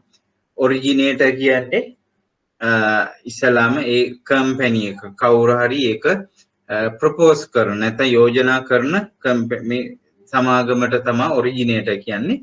එතකොට pool of asset කියන්නේ ඒ අදාළ වත්කම් සමූහය sale of assets කියලා තියෙනවා. එන්නේ ඒක තමයි අර true sale එක නැත්නම් සත්‍ය විකිණීම කියන එකකින් අදහස් කරන්නේ. ඒ සත්‍ය විකිණීමක් තුළින් SPV නැත්නම් ස්පෙෂල් පර්පස් වෙහිකල් මේකට සිංහලෙන් වචනය දෙනවා ඔයගොල්ලන්ට ඇහුවොත් බැරි වෙලාවත් විශේෂ අරමුණු යාන්ත්‍රණය හරි අන්න ඒගේ නමක් තමයි ඒකට සිංහලෙන් කියන්නේ. ඒතකොට ඒකට ට්‍රාන්ස්ෆර් කරනවා. එතකොට රේටිං ඒජන්සි එකක් තියෙනවා. ක්‍රෙඩිට් එන්හාන්ස්මන්ට් කියලා තියෙනවා. ක්‍රෙඩිට් එන්හාන්ස්මන්ට් කියන්නේ අර තියාගන්න කොලැටරල් එක. අපි කොච්චර මෝගේජ් එකක් තියාගන්නවද කියලා. එතකොට මේ ඇසෙට් ක්වොලිටි එක දැන් මේ SPV එකට මාරු කරන ඇසෙට් එකේ විවිධාකාර ක්වොලිටි තියෙනවා. දැන් සමහර ඒ වගේ ඒකට බලපාන සාධක කීපයක් තියෙනවා. දැන් හොඳම උදාහරණය මේ ඩිෆෝල්ට් රේට් එක. ගොඩාක් ඩිෆෝල්ට් වෙන පෝර්ට්ෆෝලියෝ එකක් නම් පෝර්ට්ෆෝලියෝ කියන්නේ ඔය ලීසින් කම්පැනි එකේ තියෙන සාමාන්‍ය ලීසස් ඩිෆෝල්ට් වෙන ප්‍රමාණය සාමාන්‍යයෙන් 3යි 4යි 5ක වගේ සාමාන්‍ය වැඩි. සාමාන්‍යයෙන් ඉන්ඩස්ට්‍රි එකේ නෝමල් යනවට වඩා වැඩි නම් අන්න එතකොට රිස්ක් එක වැඩි. එතකොට SPV එකට ට්‍රාන්ස්ෆර් කරන එකේ ක්‍රෙඩිට් එන්හාන්ස්මන්ට් එකක් කරනවා. මොකද ගොඩක් ප්‍රමාණයක් කොලැටරල් එකක් මෝගේජ් එකක් හැටියට මේගොල්ලන් තියාගෙන තමා ඔරිජිනේටර්ට ආපහු ප්‍රොසීඩ්ස් දෙන්නේ. දැන් උදාහරණයකට අර 1 බිලියන් වලට මිලියන 800ක් අපි ප්‍රොසීඩ්ස් යවුවා. දැන් අපි කියමු මේ ක්‍රෙඩිට් පෝර්ට්ෆෝලියෝ එකේ ක්වොලිටි එක අඩුයි නම් ඒගොල්ලන්ට ප්‍රොසීඩ්ස් විදියට මිලියන 600ක් නැත්නම් 60ක් විතරක් දෙන්න පුළුවන් බිලියන් එකක ප්‍රොසීඩ්ස් තියාගෙන. රයිට්? එහෙම කරන්න පුළුවන් ඒ ක්‍රෙඩිට් ක්වොලිටි එකේ හැටියට. දැන් සමහර පෝර්ට්ෆෝලියෝ තියෙනවා ඊට වඩා හොඳට perform කරන. ඒ කියන්නේ රිකවරිස් හොඳයි, කලෙක්ෂන් හොඳයි, ඩිෆෝල්ට් වෙන ප්‍රමාණය අඩුයි, කස්ටමර් බේස් එක හරිම ඒ කියන්නේ මේ ලොං ඒ කියන්නේ ගොඩක් ලොං ටර්ම් කස්ටමර්ස්ලා ඒ කියන්නේ අපි කියමු කෝපරේට් කස්ටමර්ස්ලා වගේ ඒගොල්ලන් ඒ කියන්නේ කම්පැනිස් ගොඩක් ඉන්නේ. ඒතර ඒ කම්පැනිස් තමයි වෙහිකල්ස් ගොඩාක් ගන්නෙ. ඒතකොට ඒ වගේන් තමයි ඒක SPV කළා සිකියුරිටයිසේෂන් එකට ඒගොල්ලන් ඒක තමයි යූස් කරන්නේ. එතකොට ඒවා අනිවාර්යයෙන්ම ගෙවීමේ හැකියාව ගොඩාක් හොඳයි. රේටිං එක එතකොට හොඳ රේටිං එකක් හම්බ වෙනවා. ඒතර ඒ රේටිං එක කරන්නේ ඉන්වෙස්ටර්ස්ලාට පෙන්නන්න මෙතනින් එහාට. ඒතර මොකද ඉන්වෙස්ටර්ස්ලා ඉන්වෙස්ට් කරන්නේ මෙන්න මේ රේටිං ඒජන්සි එක දෙන රේටිං එක අනුව. ඒතර ඒගොල්ලන් ඒක සෙල් කරනවා අර මම කිව්වා වගේ කොටස් වලට කඩලා ඒ කොටස් වල වැලියු එක තීරණය වෙන්නේ එතකොට අර ඇසෙට්ස් සම්පූර්ණ පෝර්ට්ෆෝලියෝ එකට ඒ මන්ත් එන්ඩ් එකේ හැම මාසේ අගම ගෙවන සම්පූර්ණ ප්‍රොසීඩ්ස් ප්‍රමාණය අනුව. දැන් මම අර උදාහරණයක් කිව්වේ ඕගන ඔක්කොමලාගේ එකතු වෙලා ලීසස් ඒ සමාගමට සම්පූර්ණයෙන්ම මිලියන 30ක් හම්බ වෙනවනම් අන්න ඒ 30ට නැත්තම් අපි කියමු 27කට ඒ කියන්නේ 90ක් කියමුකෝ 10ක් අයින් කරලා මොකද ප්‍රිකෝෂන් ඒ කියන්නේ මේ අපිට බෑකප් එකක් විදියට තියලා ඉන්ට්‍රස්ට් වලටයි ඔක්කොටම මිලියන 27ට නැත්තම් මිලියන 28ට ඒ පළවෙනි මාසේ නෝට් එක ඉෂුව කරනවා. දෙවෙනි මාසේ සම්පූර්ණ කලෙක්ෂන් එක 25 මිලියන් නම් අන්න 22 මිලියන් නැත්තම් 23 මිලියන් වලට ඒක දෙවෙනි ප්‍රොසීඩ්ස් මේ දෙවෙනි ට්‍රාන්චස් එක නැත්තම් දෙවෙනි ස්ලිප් එක ඉෂුව කරනවා ඉන්වෙස්ටර්ස්ලාට. රයිට්? අන්න ඒ විදිහට ඒක වෙන්නේ මොනවා හරි මේකේ කොහේ හරි නොගැලපෙන මොනවා හරි දෙයක් තියනවාද මේ සම්පූර්ණ ප්‍රොසෙස් එකේ ඕගොල්ලන්ට අහන්න. මම මේකේ පොඩි වීඩියෝ එකක් දාන්නම්. ඊට ඉස්සෙල්ලා මට කියන්න මොනවා හරි තියනවාද මේකේ අහන්න. අපි දැන් පාඩම කරගෙන යනවා සම්පූර්ණයෙන්ම. හැබැයි මේක තේරුම් අරගෙන යන්නේ. එතකොට හරි ලේසි ඉක්මනට අපිට යන්න පුළුවන්. මොනවා හරි තියනවාද? ඔයගලන් කනෙක්ෂන් ප්‍රශ්නයක් නැහැ නේද? මං කියන එකත් ඇහෙනවනේ.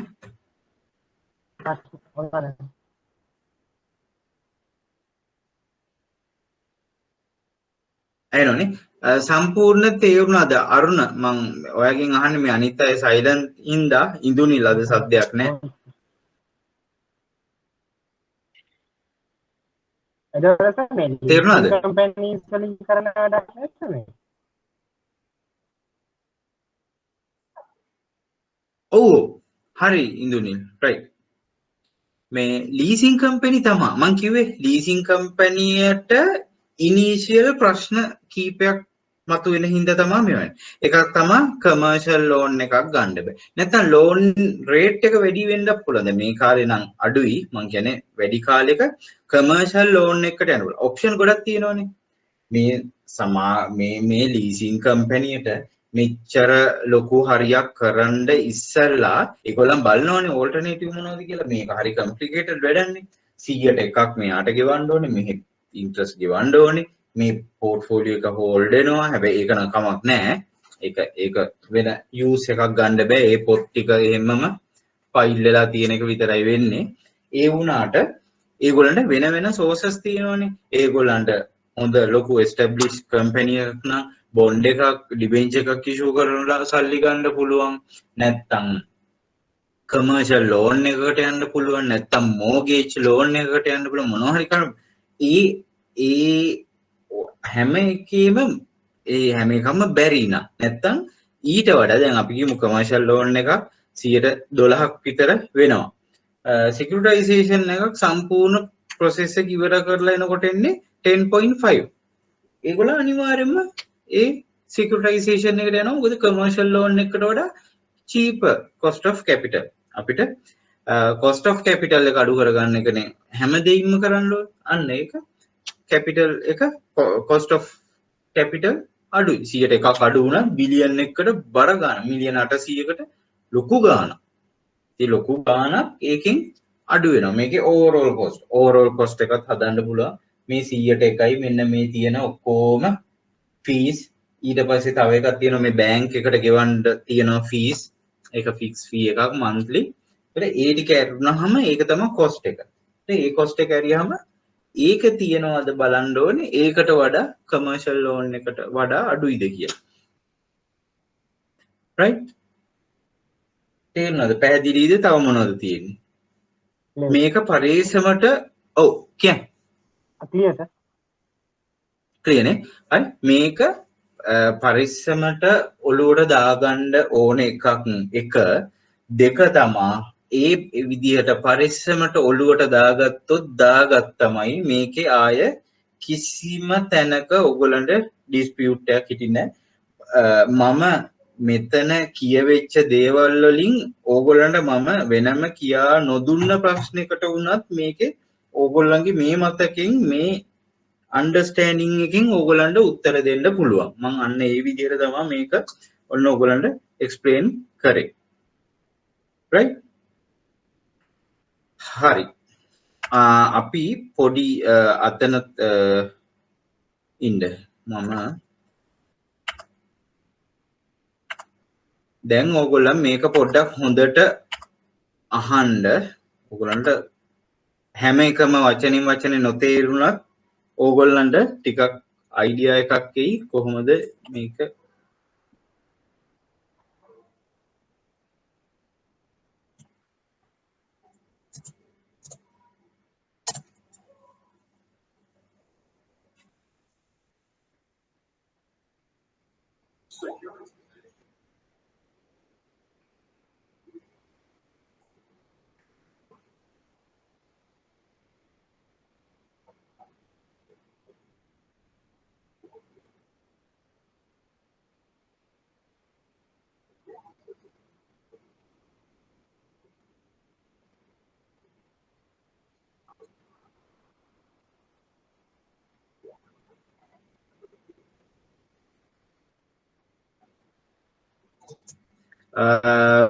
periodic cash flow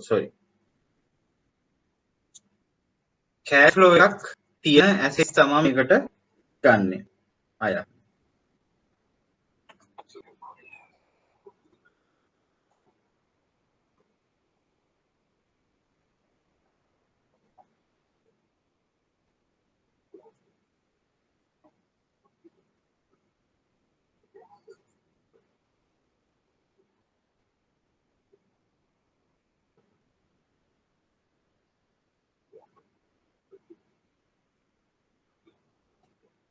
वीडियो का पेन है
right ඒක ඔයගොල්ලන්ට තේරෙන්න ඇති.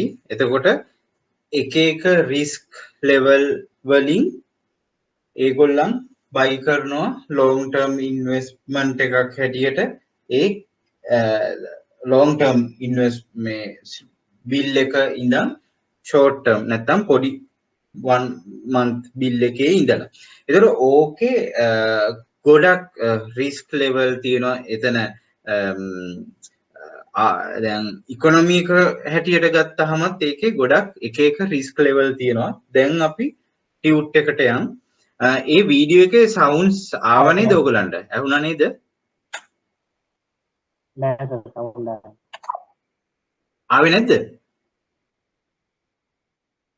ඒ කියන්නේ මේ ෆුල් මියුට් වෙලා තිබ්බේ.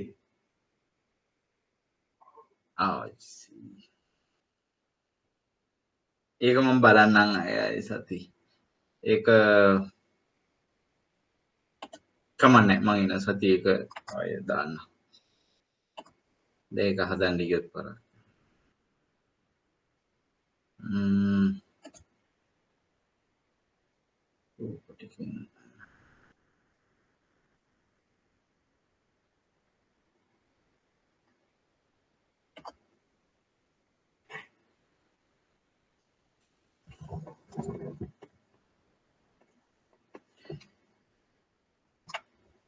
right එතකොට ඕගොල්ලන් මෙන්න මේ ටික ඕගොල්ලන්ට දැන් හොඳට තේරෙන්න ඕනේ. ඕගොල්ලන් print කරලා තියෙනවා නම් මේක මේ කොටස මදි කොහොමත් ඕගොල්ලන්ට process එක ලියන්න ඕගොල්ලන් වෙනම page එක plot කරගෙන මේකට attach කරගන්න නැත්නම් soft copy එකක් විදිහකට ඔයගොල්ලන් maintain කරන්න note එක. එතකොට උකස්කරයන් මත පදනම් වූ සුරකුම් කියලා තමයි ඒකට කියන්නේ MBS. ඒ කියන්නේ SPV එක ඇතුලේ තියෙන එකට කියන්නේ උකස්කරයන් මත පදනම් වූ සුරකුම්. ඒ බන්ඩල් එකට කියන්නේ. මෙහි අන්තර්ගතය වන්නේ උකස්කරයන් ගණනාවක එකතුවක්. ඇපයක් ලෙස ක්‍රියාත්මක වෙමින් මූල්‍ය පහසුකම් ලබාගත හැකි විශේෂ උපකරණ. පළමුව යම් මූල්‍ය ආයතනයක් විවිධ අගයන් වලින් සමන්විත වූ උකස් අගයන් එක් රැස් කිරීම සිද්ධ කරයි. ඒ උකස්කරයන් සියල්ල එකට එක් කිරීම සම්මේලනය කිරීම පසුසුද. ඒකට තමයි පූලිං කියන්නේ. පූලිං of asset. asset pool එක. නැත්නම් pooling of assets. ඒ සම්පූර්ණ mortgages ටික එක බන්ඩල් එකක් හැටියට කරන එක. ඒ එකතුව උකස්කරයන් මත පදනම් සුරකුම් ඇප සුරකුමක් ලෙස සබා ගැනීම සිදු වෙනවා. ඒතකොට ඒක තමයි ඇපයක් විදියට අර මම කිව්වා 1 බිලියන් එක SPV එකට ට්‍රාන්ස්ෆර් කරපු එක. ඒතකොට මේක ආයෝජන බැංකුවක් සිද්ධ කරන්නේ නව සුරකුමක් බිහිවනවා. ඒතකොට ඒක ඒ සම්පූර්ණ එකේ සුරක්ෂිතතාවය ඒකේ එන වත්කම් ඇප වලින්ම ආරක්ෂා වෙනවා. රයිට්? එතකොට ඒක ආයෝජකීන්ට විකුණන්න පුළුවන් ද්‍රවශීලතාවය ඉහළයි. ඒ වගේම මේක ආපහු ඩෙරිවටිව් එකක් විදිහටත් ආපහු සෙකන්ඩරි මාකට් මේ වෙනවා. ඒවට ඒක මෙහි වෙන්නේ නැහැ, ඩෙරිවටිව් මාකට් එකක් නැහැ. ඒක එතනින් එහාට ට්‍රේඩ් වෙනවා. ඒතකොට ඒ කුඩා ඒකක වලට කාලානුරූපීව බෙදෙන එක කියන්නේ ට්‍රාන්චස් කියලා. එක කොටසකට කියන්නේ ට්‍රාන්චස් කියලා. ඒතර ඔයගොල්ලන්ට මේකේ ක්‍රියාත්මක වන අයුරු කියන එකට මම ෆුල් පේජ් එකක් තිබ්බේ නෑ. උන්ට සම්පූර්ණ මේ process එක ඔයගොල්ලන්ට ඒක ලියා ගන්න පුළුවන්. නැත්නම් අර මම PowerPoint එකේ පෙන්නපු එක ඔයගොල්ලන්ට සරල විදිහට ඒක ලියා ගන්න පුළුවන්. එතකොට මම කිව්වා 2007-9 කාලේ ලෝක මූල්‍ය අර්බුදයක්, ඒ කියන්නේ මූල්‍ය සමාගම් සහ සම්පූර්ණ ආර්ථික අර්බුදයක් ඇති වුණා 7-9. ඒකට මම කිව්වා සිකියුරිටයිසේෂන් එක ගොඩාක් බලපෑමක් ඇති කරලා තියෙනවා කියලා.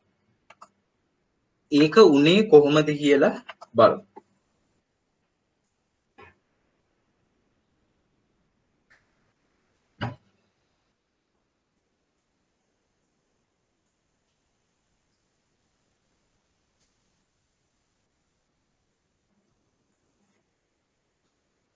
දැන් මේක තමයි ඉනිෂියල් process එක. right? දැන් උතන ප්‍රශ්නේ එන්නේ දැන් මේක ආයෝජන බැංකුවක එක බිස්නස් එකක් විතරයි. ඒ ආයෝජන බැංකුව ඒ වගේ බිස්නස් 10ක් කරොත් ආයෝජන බැංකු 10ක් තිබ්බොත් ඔක්කොම බිස්නස් 100යි. එතකොට බිලියන් එක ගානේ බිලියන 100ක ලොකු වැලියු එකක්. මේකේ ප්‍රශ්නේ තියෙන්නේ මේක ඔක්කොම මෝගේජස් එකතු කරලා සම්පූර්ණ බන්ඩල් කරපුවාම ඒකේන වැලියු එක ලොකුයි.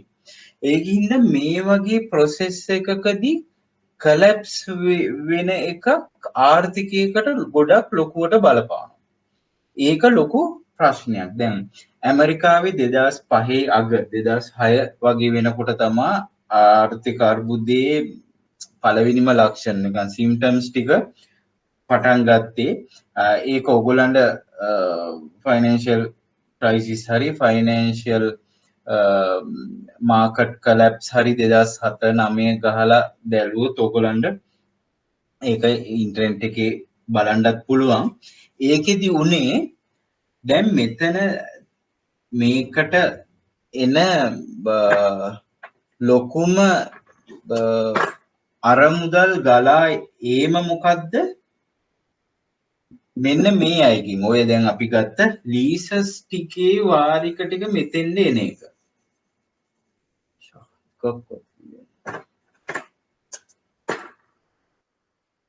ඔක්කොම ලීසස් ටික මෙන්න මෙතෙන්ද එන එක උඩ තමයි ගොඩාක් දේවල් තීරණය වෙන්නේ.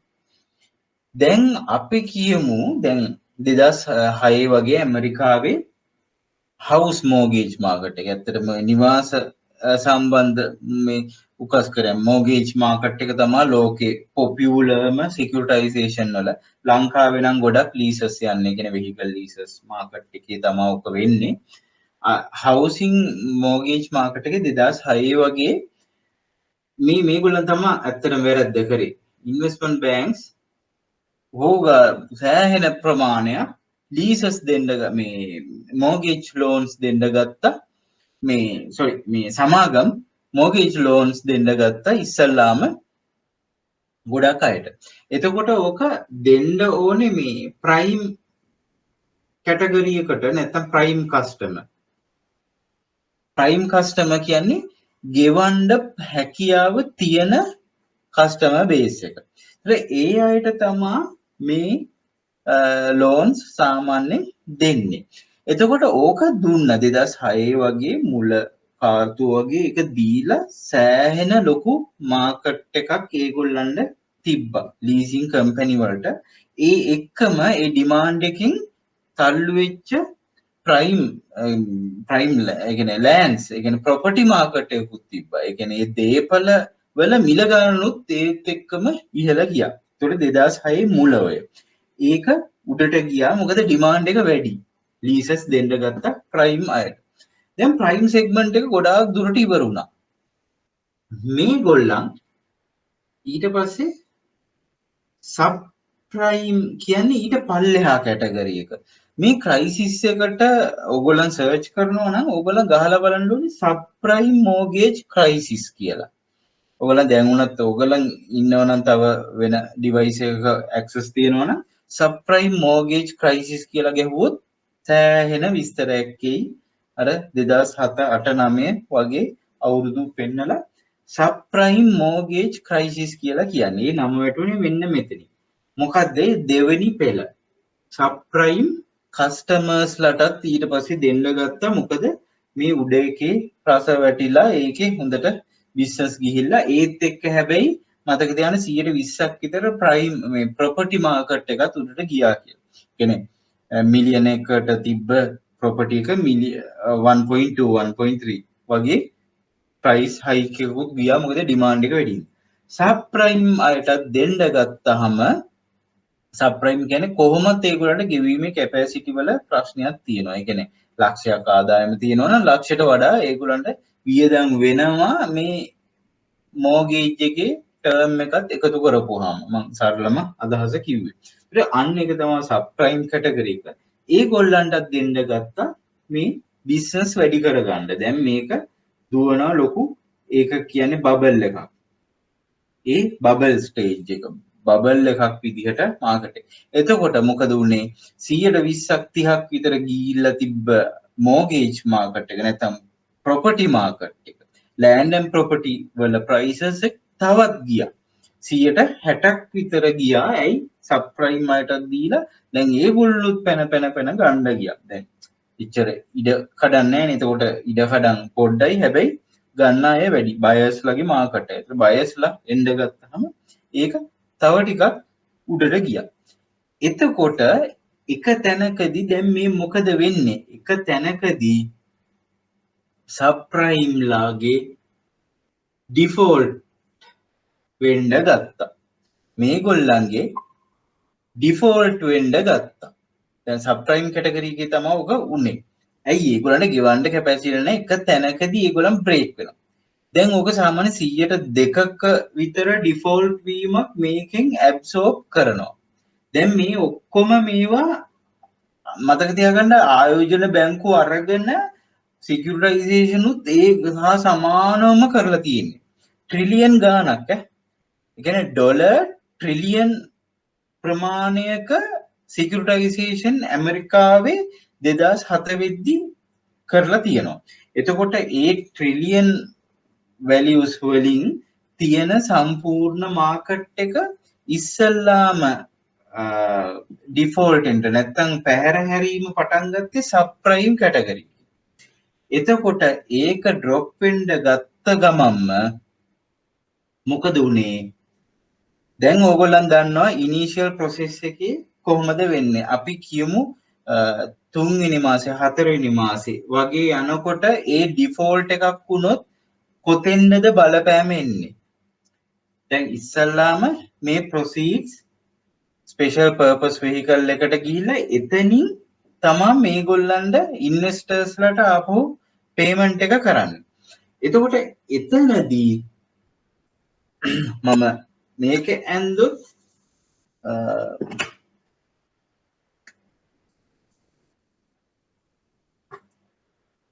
මේක 4 වෙනි මාසේ ඔන්න ගෙවන්න බෑ.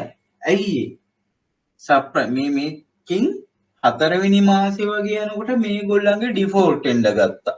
يعني 2.2යි 3යි නම් සාමාන්‍ය ඩිෆෝල්ට් රේට් එක 7කට 8කට 9කට යන්න ගත්තා. හැබැයි ඒ 4 වෙනි මාසේ එන ප්‍රොසීඩ්ස් වලට තමයි මේක ඩිසයින් කරලා තියෙන්නේ, ප්ලෑන් කරලා තියෙන්නේ. අන්න එතකොට මොකද වෙන්නේ? මේ 4 වෙනි මාසේ සෙටල්මන්ට් වලට මේගොල්ලන්ට පේ කරන්න සල්ලි මදි වෙනවා. අර ලංකාවෙත් ඔය එහෙම ක්‍රයිසිස් එකක් වුණා එක ගෲප් එකක අන්න ඒ වගේ ඒක ශනිකව 2007 2007 මැද වගේ වෙනකොට ඒක එකපාරටම කොලැප්ස් වෙන්න ගත්තා. එතකොට මතක තියාගන්න මෙතන ඉන්න ඉන්වෙස්ටර්ස්ලා රටේ දැන් ලංකාවේ ගත්තත් ලෝකෙ ගත්තත් big time ඉන්වෙස්ටර්ස්ලා ඒ කියන්නේ ලොකුම pension funds EPF ETF වගේ ඒවා insurance funds hedge funds foreigners ලා ඒ වගේ ලොකු අය ඒ කියන්නේ බලවත් අය තමයි මෙතන දැන් මේගොල්ලන්ගේ ට්‍රස්ට් එක බ්‍රීච් වුණා විශ්වාසය එතනින් නැති වුණා ඒක තමයි ලොකුම ප්‍රශ්නේ වෙන්නේ මොකද මේ අයගේ කැපැසිටි තිබ්බත් ඒගොල්ලන්ට විශ්වාසය නැත්තම් ඒ වගේම ක්‍රෙඩිට් රේටිං ඒජන්සීස් ඒගොල්ලොනුත් වැරද්දක් කරලා තියෙනවා ඒවට රේටිං එතකොට පහළට එනවා ඒගොල්ලන් ඩිෆෝල්ට් එන්න ගත්තාම ඒගොල්ලන් මේගොල්ලොනුත් නිකන් ඊට පස්සේ අසරණ වෙනවා සමහර අය බොරු රේටිං දීලා ඇමරිකාවේ ලොකු ඒක ලොකු අතරමැද්දේ කතන්දර ගොඩක් තියෙනවා එතකොට ඒක බලාගෙන ගත්ත අය එතකොට මේගොල්ලන්ගේ විශ්වාසයත් කඩ වෙලා ඊළඟ ඒගොල්ලන් ඊට පස්සේ ආපහු සිකියුරිටයිසේෂන් කියන ප්‍රොඩක්ට් එකට යන්නේ නැහැ මොකද මේවා ඩිෆෝල්ට් වුණොත් ලොකු ගණන් 20-30 මිලියන් වගේ ලොකු ඒවා සිකියුරිටයිසේෂන් බිල් පේමන්ට්ස් ඔක්කොම ඩිෆෝල්ට් වේගන ගියාම එතකොට මේ ඉන්වෙස්ටර්ස්ලා තින්නේ මේගොල්ලන් ඉන්න ආර්ථිකයේමයි දැන් මේගොල්ලන්ට ලොකු ප්‍රශ්නයක් මේක ගෙවා ගන්න බැරි වෙච්ච එක ඒ වගේම තමයි මෙතන ට්‍රස්ට් එක බ්‍රීච් වෙනවා එතකොට මොකද වෙන්නේ මේගොල්ලන් මෙතන තියෙන කොලැටරල් එක විකුණන්න ගන්නවා දැන් මේක ගෙවන්න බෑනේ දැන් මේක 200ක් තියලා තියෙනවා කොලැටරල් එක ඇයි ඩිෆෝල්ට් වුණාම ගෙවන්න දැන් සාමාන්‍යයෙන් ආයෝජන බැංකු ගොඩාක් තියෙනවා සාමාන්‍යයෙන් top 10 වගේ ආයෝජන බැංකු ගත්තොත් මං අර කලින් දුන්නා පොඩි ඒකේ නෝට් එකක් සාමාන්‍යයෙන් ට්‍රිලියන් ගානක වැලියුස් තියෙන තමක ඒ වගේම ඇසෙට්ස් අන්ඩර් මැනේජ්මන්ට් තියෙනවා ඒ ට්‍රිලියන් එකකට වැඩි ඒ හැම සමාගමකම එතකොට ඒ වගේ අය ඒගොල්ලන්ගේ මේ එකක් එහෙම ඩිෆෝල්ට් වෙලා આવොත් දැන් මේගොල්ලන්ගේ නමටත් ඒක ලොකු ප්‍රශ්නයක් වෙනවා ඒ වගේම තමයි මේ සිස්ටම් එක ඇතුළෙම මේක විසඳ ගන්නත් ඕනේ එකම දේ මෙතනින් asset sale කියන්නේ මොකද්ද මේගොල්ලන් මේ උඩ දාලා prices උඩ දාලා ගත්ත ඉඩකඩම් තමයි ඊට පස්සේ මෙතනදී විකුණන්න ගන්න මෙතනින් ටික විකුණන ඒ වගේ ඉන්වෙස්ට්මන්ට් බැංක් ගොඩාක් මේ වගේ කරපු සිකියුරිටයිසේෂන් පෝර්ට්ෆෝලියෝස් ගොඩකින් ප්‍රොපර්ටිස් දානකොට ප්‍රොපර්ටි මාකට් එක සම්පූර්ණම ෆ්ලඩ් වුණා. ඒ කියන්නේ සැපයුම වැඩි. ඒ කියන්නේ සම්පූර්ණ ඩිමාන්ඩ් එකක් නැහැ. මේ ආයෝජකයොත් වැටිලා එතකොට මේගොල්ලොත් බ්‍රෝ. ඇයි මේගොල්ලන්ට පේමන්ට්ස් හම්බුන්නේ මේගොල්ලන් පේමන්ට්ස් ගෙව්වේ නැහැ. එතකොට මේගොල්ලොත් ඉන්නේ ක්‍රයිසිස් එකක. එතකොට මේ දාන ඇසෙට්ස් ගන්න කවුරුත් එන්නෙත් නැහැ. ඇයි සප්ලයි එක වැඩි අර උඩට ගියේ. ඒ 60ක් 70ක් ගිය එක අන්තිමට 160 70ක් විතරම පල්ලෙහාට ආවා. ඒ කියන්නේ තිබ්බ ප්‍රයිස් වලට වඩා පල්ලෙහාටම ඇවිල්ලා සාමාන්‍ය 125යි 135යි අතර ප්‍රයිස් වලට පල්ලෙහාට ඇවිල්ලා සෙටල් වුණා කියලා කියන්නේ 2008 වගේ වෙනකොට ඒක ඒ විදිහට ගිහිල්ලා සම්පූර්ණම ඉකොනොමි එක කොලැප්ස් වුණා. එතකොට තමයි ඔය ලීමන් බ්‍රදර්ස් එහෙම බැංක්‍රප්ට් වෙලා ආවේ. අනිත් ඒ වලට ගොඩක් ග්‍රාන්ට්ස් හම්බුණා. ඒවට ලීමන් බ්‍රදර්ස් ඒගොල්ලන් ඒක බාරගත්තේ නැහැ. ඒගොල්ලන් දෙවෙනියට හෝ තුන්වෙනියට ලොකුම ඉන්වෙස්ට්මන්ට් බැංක් එක ලෝකේ ඒ වෙද්දි ඒ කාලේ තිබ්බ. ඒගොල්ලන් බැංක්‍රප්ට් වුණා. මෙන්න මේ ප්‍රශ්නේ මෙතන මේ අවශ්‍ය ප්‍රමාණයට වඩා වැඩියෙන් ගියාම ඔන්න ඕක තමයි ලෝක ආර්ථික අර්බුදයේදී සිද්ධ වුණේ. හරි. ඒතර මොකද මේ ඇසෙට්ස් විකුණන්න ගත්තෙත් මේ වැටිච්ච මාකට් එක. දැන් උදාහරණයකට දැන් ලංකාවේ එක වෙන තත්ත්වයක් මම කියන්නේ වාහන මාකට් එකත් ඔය උදාහරණයකට ගන්න පුළුවන්. ඔය වගේ උඩට ගිහිල්ලා එක තැනක ඔය ලීසස් ගෙවා ගන්න බැරුව ඔය හයි රේට්ස් වලට අරගෙන එකපාරටම කවුරු හරි ඒක කොලැප්ස් වෙන්න ගත්තොත් එක තැනකදී මොකද කරන්නේ අර ලීස් කරපු වාහන එකින් එක දෙන්න ගියොත් කොතනින් නතර වෙයිද? ගොඩාක් පල්ලෙහාට ආයෙනවා තිබ්බට වඩා පල්ලෙහා එන්න පුළුවන්. මම උදාහරණයක් විතරයි. ඒක මගේ කිසිම ප්‍රෙඩික්ෂන් එකක් නෙමෙයි. ඒක මම උදාහරණයකට ගත්තේ. මේකෙත් උනේ අන්න ඒ දේ තමයි 2007-9 කාලයේදී. ඒක මම හිතන්නේ තේරෙන්න ඇති.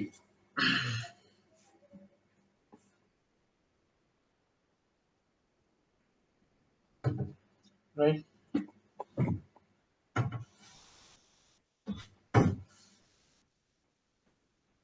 right අපි අර ටියුට් එක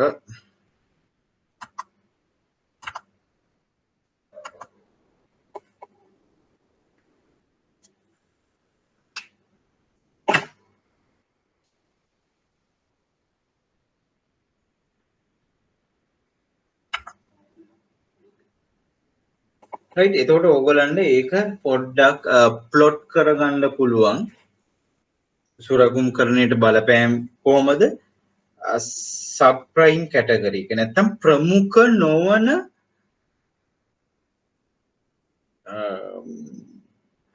ගනුදෙනුකරුවන් ප්‍රමුඛ නොවන ගනුදෙනුකරුවන් ඒකට කියන්නේ ඒගොල්ලන් තමයි ඒකේ සම්පූර්ණ බලපෑවේ ඒ වගේම තමයි මූල්‍ය ආයතනත් ඒකට වැරද්දක් කරා ඇයි ඒගොල්ලන් ඒ සබ්ප්‍රයිම් කැටගරි එකට නැත්තම් ප්‍රමුඛ නොවන අංශයට ඒවා කල්බදු mortgage leases bond දෙන්න ඒගොල්ලන් උනන්දු වෙච්ච හින්දා තමයි ඒක උනේ right වත්කම් මත පදනම් ඕකේ දෙකක් තියෙනවා වත්කම් මත පදනම් වූ සුරකුම්පත් උකස්කරයන් දැන් උකස්කරයන් මත පදනම් වූ සුරකුම්පත් වලට අයිති වෙන්නේ උකස්කරයන් විතරයි ඒ කියන්නේ උකස්කරයන් පමණක් පදනම් කරගෙන සිදු කරන සුරකුම්කරණය නැත්නම්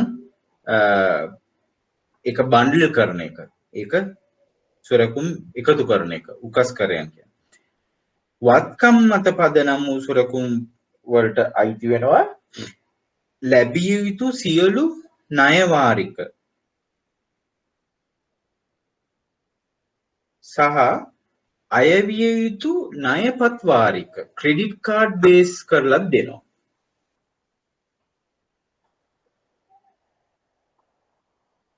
තව එකක් ඕකට දාන්න පුළුවන්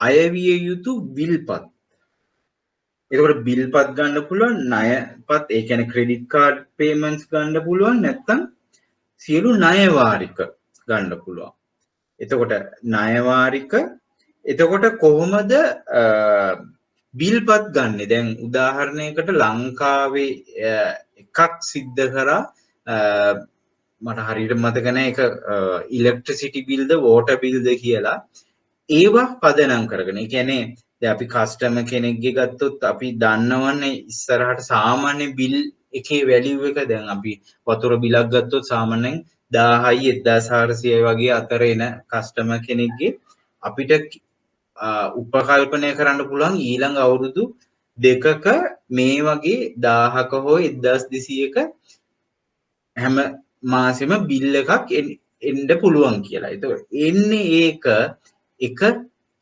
සිකියුරිටි එකක් කරලා අපිට ට්‍රාන්ස්ෆර් කරන්න පුළුවන් SPV එකට. එතකොට ඒ බිල් පේමන්ට්ස් ඔක්කොම හම්බ වෙන්නේ SPV එකට. එතකොට ඒකෙන් ආපහු ඒ ආයතනය කියන්නේ වෝටර් බෝඩ් එකට සිකියුරිටයිසේෂන් එකක් කරන්න පුළුවන් ඒ විදිහට.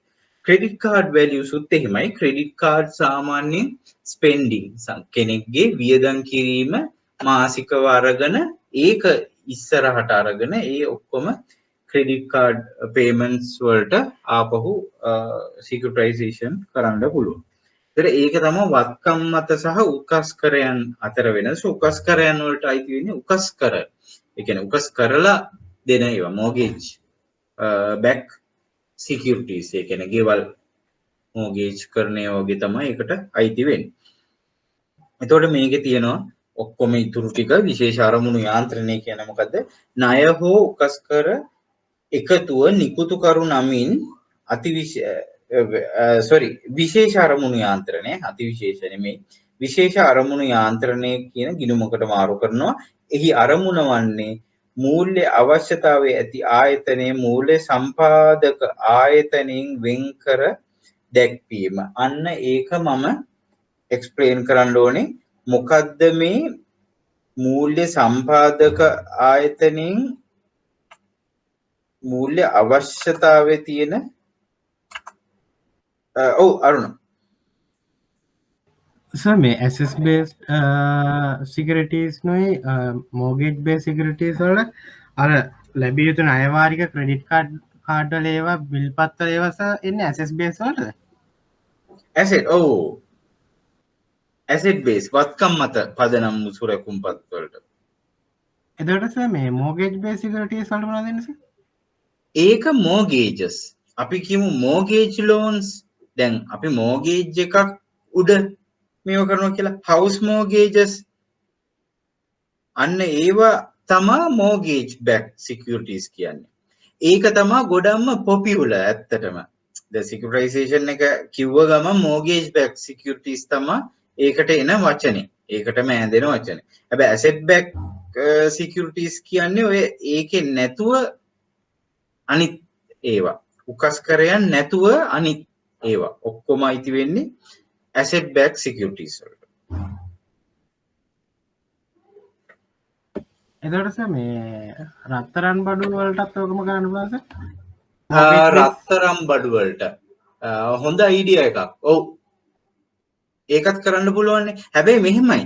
රත්තරම් බඩු වලට අපිට ෆෝකාස්ට් කරන්න පුළුවන් කෑෂ් ෆ්ලෝ එකක් නැහැ. එතන ප්‍රශ්නයක් තියෙනවා. දැන් අපි රත්තරන් බඩුවක් තියලා අපි කියමු අවුරුද්දකින් ගෙවන්න ලක්ෂයක් ගත්තා. ඒ ලක්ෂය අපි 12ට බෙදලා ගෙවන්නේ නැහනේ.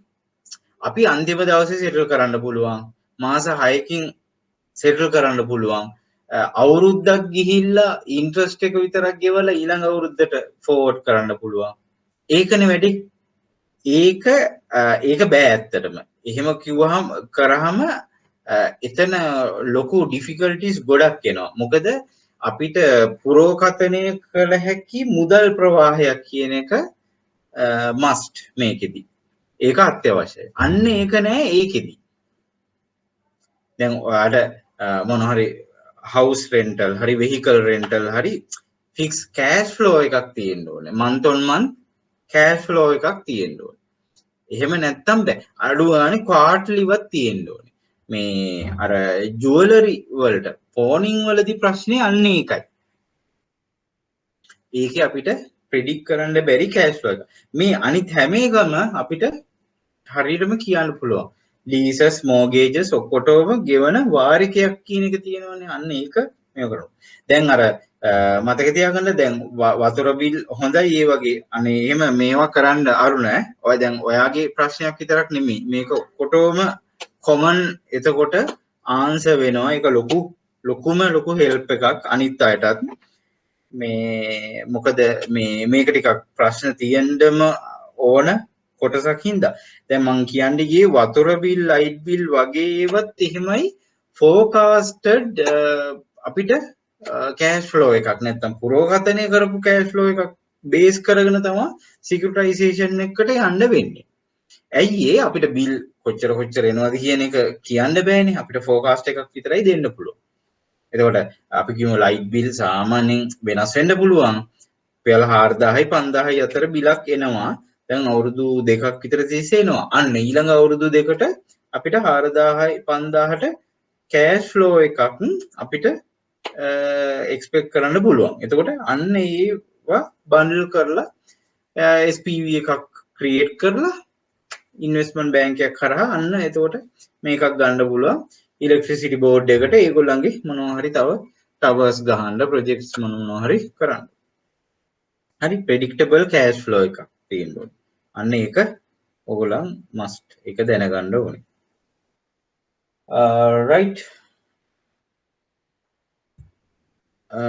තව තියෙනවා නම් කියන්න ප්‍රශ්න.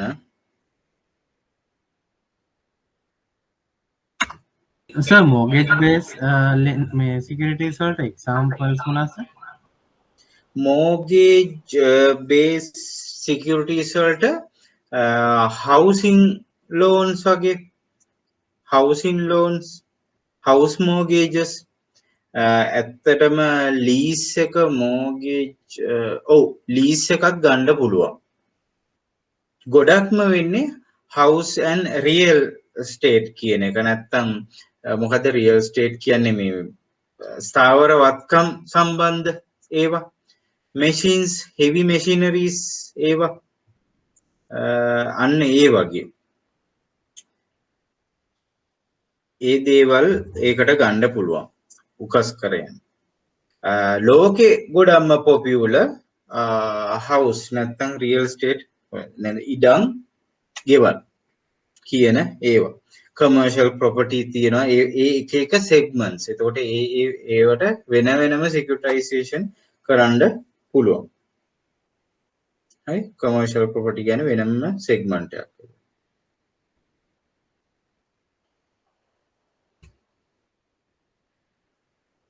එතකොට මූල්‍ය අවශ්‍යතාවය ඇති ආයතනයේ මූල්‍ය සම්පාදක ආයතනයේ වෙන් කර දක්වනවා කියලා තියෙනවා. එතකොට හොඳට අහගන්න, හොඳට මතක තියාගන්න, මේකට මාරු කරන හේතුවක් තියෙනවා. මේක අපිට මේක අස්සෙම තියලා කරන්න පුළුවන්. හැබැයි මේක අපි වෙනම ගන්න හේතුවක් තියෙනවා. ලොකුම හේතු දෙකයි තියෙන්නේ. කොයි හරි අවස්ථාවක සමාගම බංකොලොත් වුණොත්, ඒ කියන්නේ බෑන්ක්‍රප්ට් වුණොත්, මොනවා හරි බුන්වත් වීමක් කියන එක සිද්ධ වුණොත්, මේ වගේ අවස්ථාවකදී මේකට කිසි බලපෑමක් සිද්ධ වෙන්නේ නැහැ. ඒක තේරෙනවද? මේ ප්‍රොසීඩ්ස් ඔක්කොම මාරු කරලා මේ process එක ඉවර වෙලා මේගොල්ලන්ට cash transfer කරලා මේ initial process එක ඉවර කරා. හැබැයි මේක අපි කියමු ඊළඟ මාස 6කින් පස්සේ bankrupt වුණා, බුන්නත් කියලා කෙලින්ම ඒක court order එකක් ආවා. එතකොට මේකට කිසි බලපෑමක් නැහැ. ඇයි? අන්න ඒකයි මේකට special purpose vehicle නැත්තම් ඒක ස්වාධීන ගිණුමක් හැටියට ක්‍රියාත්මක කරවන්නේ. එතකොට ආයෝජන බැංකුව බංකොලොත් වුණත් වෙන මොනවා මේ වුණත් මේක පවතිනවා. මේකට මොකුත් වෙන්නේ නැහැ. right? ඒක තමයි මේ special purpose vehicle එකේ එක ලොකු අරමුණක්. දෙවැනි එක තමයි ඒකේ අනිත් පැත්ත. special purpose vehicle එක මොකක් හරි හේතුවක් හින්දා collapse වුණා. අර වගේ මොනවා හරි economic crisis එකක් ඇවිල්ලා payments මේව නැතුව, ඒක නැතුව මේක සම්පූර්ණම collapse වුණා. අන්න ඒ අවස්ථාවේදී සමාගමට කිසිම බලපෑමක් වෙන්නේ නැත. එතකොට SPV එකේ අරමුණ මොකද්ද? විශේෂ අරමුණු යාන්ත්‍රණයේ යම් කිසි බුන්වත් වීමක් නිසා සමාගමට බලපෑමක් නැතිවීමයි, සමාගමේ යම් කිසි බුන්වත් වීමක් ස්පෙෂල් පර්පස් වෙහිකල් එකට බලපෑමක් නැතිවීමයි, ඒ වගේ ස්වාධීනව කටයුතු කරන ඒකක දෙකක් හැටියට ක්‍රියාත්මක වීම තමයි මේ SPV එකක් හැදීමේ අරමුණ වෙන්නේ. එතකොට ඉන්නේ ඒකයි එතන තියෙන ලොජික් එක මෙන්න මේ SPV එක පිටිපස්සේ. පාඩුවක් ඔව් කියන්න. පාඩුවක් වුණොත් ලීසින් කම්පැනි එකෙන් බලන්න නැද්ද සර් එතකොට? SPV මේකටද? ඔව් සර්. ඔව් මේක ගොඩක්ම දුරට දැන් මේක ඇත්තටම කලැප්ස් එකක් ආවනේ ඇත්තටම. දැන් ප්‍රායෝගිකව මේකත් කලැප්ස් වෙලා මේවත් වහන්න වෙන තැනකට ආවා. ඒක ඇත්තටම කියනවනේ ලොකු වගකීමක් තියෙන්නේ ආයෝජන බැංකුව. මේක 100ට එකක් ගෙවනවා කියන්නේ සාමාන්‍ය ලංකාවේ වැලියු සාමාන්‍යයෙන්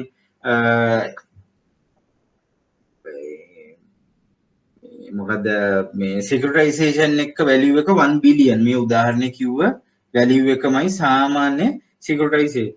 ඒකෙන් 1% එනවා ආයෝජන බැංකුවට. ඒ කියන්නේ 10 මිලියන් රුපීස් මේගොල්ලන්ගේ ෆී එක.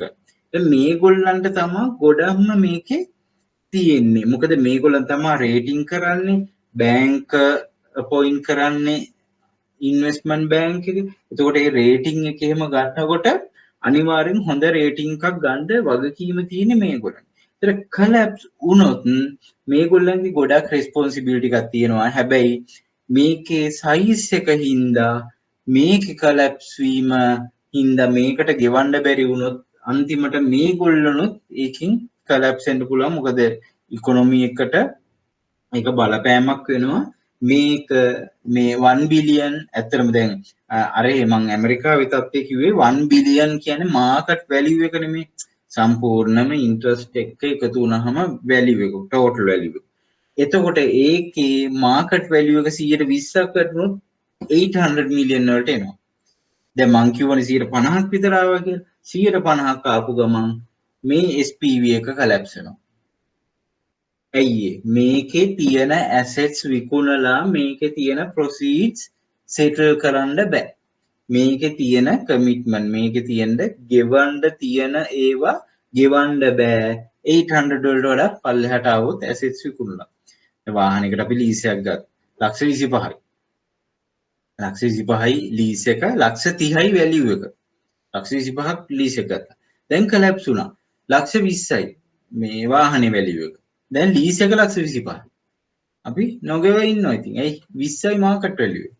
අන්න ඒ වගේ තැනකට එනවා. ඒතර හැබැයි මේ වගේ එකක ඒ වගේ වුණාම ආර්ථිකයට වෙන බලපෑම සෑහෙන ලොකුයි. මොකද එකක් දෙකක් නෙමෙයි ලීසස් 1000ක් 2000ක් විතර මෙතන සම්පූර්ණ රිප්‍රසන්ට් කරනවා නියෝජනය වෙනවා. අන්න එතකොට තමයි ඒ ප්‍රශ්නේ එන්නේ.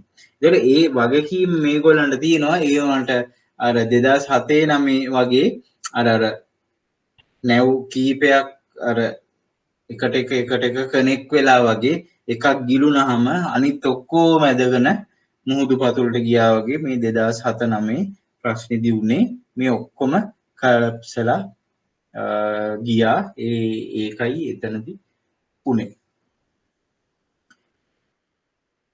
right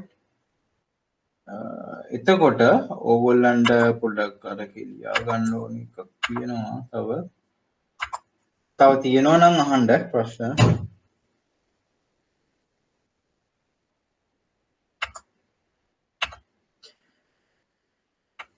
right එතකොට ආයෝජනය කරන සාමාන්‍ය ණය උපකරණයක් අතර වෙනස්කම් මොනවද?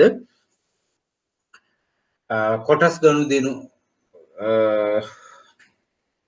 වගේ නෙමෙයි අයිතිය නැත්නම් හිමිකම පිටස්තර පාර්ශවයකට පැවරීමක් සිද්ධ වෙන්නේ නැහැ. මොකද අපි කියමු මාස 36යි නම් සම්පූර්ණ වටිනාකම මේ කාලේ ඒ කාල සීමාවට පස්සේ ආපහු ප්‍රොසීඩ්ස් ටික නැවත සමාගමට ලැබෙනවා. අනිත් එක ණයකරයකදී අදාළ සමාගමේ ධනාත්මක ක්‍රියාකාරීත්වය හා ලාභදායීත්වයේ බලපාන නමුත් මෙහිදී බලපාන්නේ රේටිං තක්සේරුව. මේකේ ඉන්ස්ට්‍රුමන්ට් එකක් ක්‍රියේට් කරා වගේ ඒක කෙලින්ම බලපාන්නේ ඒ අදාළ සුරුකුම් ටිකේ ඒ සෙට් එකේ තක්සේරුව විතරයි ගන්න. ඒ කියන්නේ ඒගොල්ලන් ට්‍රාන්ස්ෆර් කරපු ඒ බන්ඩල් එකේ කොහොමද නැවත ගෙවීම් තත්ත්වය කියන එක උඩ තමයි මේගොල්ලන් රේටිං එක දෙන්නේ. ඊට පස්සේ සාපේක්ෂව ගත්තම ණය පිරිවැය. දැන් ඇත්තටම කියනවා නම් සිකියුරිටයිසේෂන් එකක වාසි විදිහටත් මේක ගන්න පුළුවන්. ණය පිරිවැය අවමයි. ණය ඉල්ලුම් කිරීමේ අපහසුතාවද ණය ඉල්ලුම් කිරීම කරන්න දෙයක් නැහැ. ආයෝජන බැංකු කෙලින්ම ඉදිරිපත් වෙලා ඔක්කොම වැඩ ටික කරලා ඒගොල්ලන්ගේ ෆී එකක් ලොකුයි. සාමාන්‍යයෙන් ලොකු බිස්නස් එකක්. තනි බිස්නස් එකකින් සාමාන්‍ය මාස ගානක වගේ ඒගොල්ලන්ට බ්‍රේක් ඉවන් කරන්න පුළුවන් ලොකු amount එකක් එන්නේ. ඒකින්ද ඒගොල්ලන් ආය ණය වගේ ණය කියන්නේ ලෝන් එකක් ඇප්ලයි කරනවා වගේ ලොකු ප්‍රොසීඩ්ස් ඒව මේවා ඩොකියුමන්ටේෂන් නැහැ. ඒක ආයෝජන බැංකුව තමයි ඔක්කොම එක බලාගන්නේ අර මෝගේජ් බොන්ඩ් එකට සයින් කරන්න විතරයි කම්පැනි එකට තියෙන්නේ ඊතනින් පස්සේ කෙලින්ම සල්ලි ගන්න මේ කෑෂ් ෆ්ලෝ එක තියාගන්න පුළුවන්. එතකොට ණය පිරිය පැත්තෙනුත් ඇත්තටම සාපේක්ෂව අඩුයි. මොකද ඒ විදිහට තමයි ආයෝජන බැංකුව ස්ට්‍රක්චර් කරන්නේ සිකියුරිටයිසේෂන් එක. සාමාන්‍ය මාකට් එකේ යන ලෙන්ඩින් රේට් එකට වඩා අඩු කොස්ට් එකට තමයි ඒගොල්ලන් ඒක ස්ට්‍රක්චර් කරන්නේ. රයිට් සාපේක්ෂව ආදායම් ඉපදවිය හැකි වත්කම් සඳහා වැඩි තක්සේරුවක් ලැබීම. අන්න ඒවට වැඩි තක්සේරු මොකද්ද නැත්තම් ආදායම් ඉපදවිය හැකි වත්කම් නෙමෙයි ඇත්තටම කියනවා නම්. ඒක එක්තරා විදියකට අයිඩල් ඇසෙට් එකක්. ඒ කියන්නේ ඒක අපි මෝගේජ් කරාට පස්සේ ඒ ඩොකියුමන්ට් එකෙන් ඒගොල්ලන්ට කොලැටරල් එකක් හැටියට නැත්නම් මෝගේජ් එකක් හැටියට ඒගොල්ලන් ඩොකියුමන්ට් කරලා තියනවා මිසක් වෙන ඒගොල්ලන්ට දෙයක් වැඩක් කරගන්න බෑ. හැබැයි මේකෙන් ඒගොල්ලන් earn කරනවා ඩබල් ඇත්තටම. ඒ ලැබිය යුතු ණය වාරික වලිනුත් ඒගොල්ලන් ආපහු ඒගොල්ලන් අරගෙන දැන් 800 මිලියන් ගත්තා නම් 800 මිලියන් වලටත් ඒගොල්ලන් ලීස් දෙනවා. එතකොට ඇත්තටම earning එක ඩබල් එතනදී. right එතකොට මේ කවුද සම්බන්ධ පාර්ශව? ප්‍රාග්ධන අවශ්‍යතාවය ඇති සමාගම. දැන් මේවා නම් ඕගොල්ලන්ම දැන් ලියා ගන්න පුළුවන් මේකේ ඕගොල්ලන් බලලා තියෙන හන්දා. ප්‍රාග්ධන අවශ්‍යතාවය ඇති සමාගම නැත්නම් ලීසින් සමාගම, මූල්‍ය සමාගම, කල්බදු සමාගම ඒ ඕනම සමාගමක් තමයි. ඒතර ඒකෙදිත් ඕගොල්ලන් පස්සේ ලියා ගන්න ඒගොල්ලන්ට අවශ්‍යතාවය සිකියුරිටයිසේෂන් එකට යන්න වෙන හේතුව. එකක් තමයි ණය ඉල්ලුම් කිරීමේ අපහසුතාව තියෙනවා. ණය ඉල්ලුම් කිරීමේ පිරිවැය වැඩි. ඒ වගේම තමයි මෝගේජ් කරන්න නැත්නම් උකස්කරයක් නැතිවීම නැත්නම් උකස් කිරීම සඳහා සුදුසු වත්කමක් නොමැතිවීම වෙන්න පුළුවන්. ඊට පස්සේ ආයෝජන බැංකුව ඒක මූලික අතරමැදිකරු තමයි ආයෝජන බැංකුව. එතන එයා තමයි ඔක්කොම ඒකට සම්බන්ධ ස්ට්‍රක්චරින් පාර්ට් එක කරන්නේ. ඇත්තටම ඕක කරන්නේ ස්ප්‍රෙඩ්ෂීට්ස් වල එක්සල් ෂීට් එකේ සම්පූර්ණම amount එක ගහලා මොකද මේ amount එක ඔක්කොම total එක tally වෙන්න ඕනේ. අර දැන් අපි 800 මිලියන් නම් දෙන්නේ 800 මිලියන් වලට tally වෙන්න ඕනේ. ඒතකොට ඒක කරන්නේ රේටිං එක කරන්න ඕනේ. අනිත් එක බැංකුව ට්‍රස්ටි කෙනෙක් බැංක් එක ඒක පොයින්ට් කරන්න ඕනේ. ඒ ටික ආයෝජන බැංකුව කාර්යභාරය මේක. SPV එක කියන එක ඕගොල්ලෝ දන්නවා ස්පෙෂල් පර්පස් වෙහිකල් එක. ඒක කරන්නේ අර ගුණවත්භාවයෙන් දුරස්ව තියාගන්න සහ ඒ ලැබිය යුතු වාරික සියල්ල තනි සුරකුමක් හැටියට සංවිධානය කිරීම තමයි SPV එකේදී කරන්නේ. භාරකාර බැංකුව තමයි ආයෝජන බැංකුව වෙනුවෙන් බැංකු කටයුතු වල නිරත වෙන බැංකුව තමයි භාරකාර බැංකුව කියන්නේ. ඒත් භාරකාර බැංකුවේ accounts තිබ්බට අර investors ලටවත් නැත්තම් lease holders ලටවත් ඒ ඕන විදිහට දාන්න බෑ. ආයෝජන බැංකුවේ ඉන්ස්ට්‍රක්ෂන් නැත්තම් ආයෝජන බැංකුවේ විධානය උඩ තමයි භාරකාර බැංකුව වැඩ කරන්න කියන එක මතක තියාගන්න ඕනේ. මොකද බැංකුව වුණාට මේකේ සම්පූර්ණ භාරකරු නැත්තම් මේකේ බලයලත් නිලධාරියා තමයි ආයෝජන බැංකුව. හරි?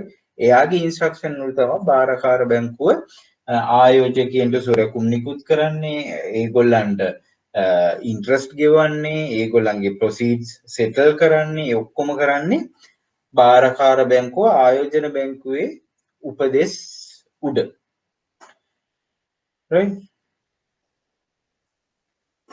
ඊළඟ කොටස සුරකුම් කරන ශ්‍රේණිගත කිරීමේදී බලපාන කරුණු. right? ඒ ටිකට ලියා ගන්න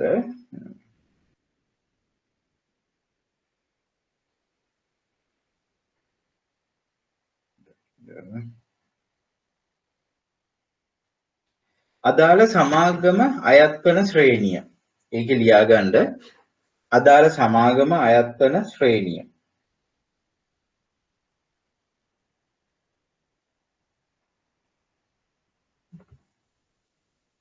ඒක බලපෑමක් සිද්ධ කරනවා සුරකුම් කරණයේදී ශ්‍රේණිගත කිරීමේදී. දෙවෙනි එක ලැබිය යුතු ණය වාරිකවල අවදානම් තත්ත්වය.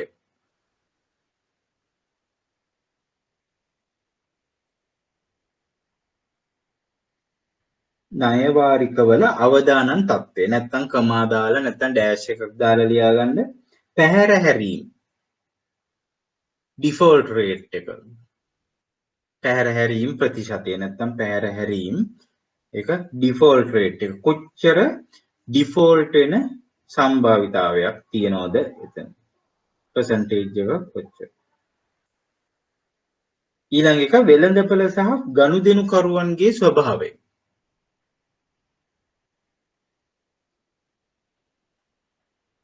වෙළඳපළ සහ ගනුදෙනුකරුවන්ගේ ස්වභාවය.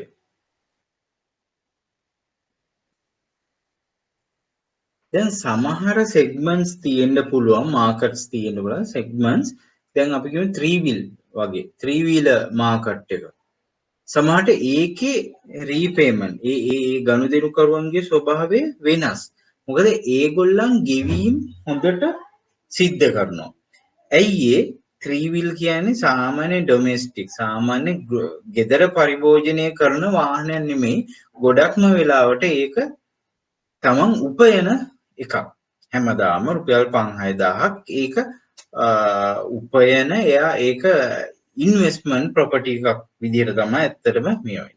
එතකොට ඒ වගේ එකක් ඩිෆෝල්ට් වීමේ සම්භාවිතාවය ගොඩාක් අඩුයි. මොකද එයාගේ ජීවිකාව තමයි ඒක. හැබැයි ඊට වඩා සමහරට ටිකක් අතරමැදි වාහන වෙහිකල් මාකට් එක.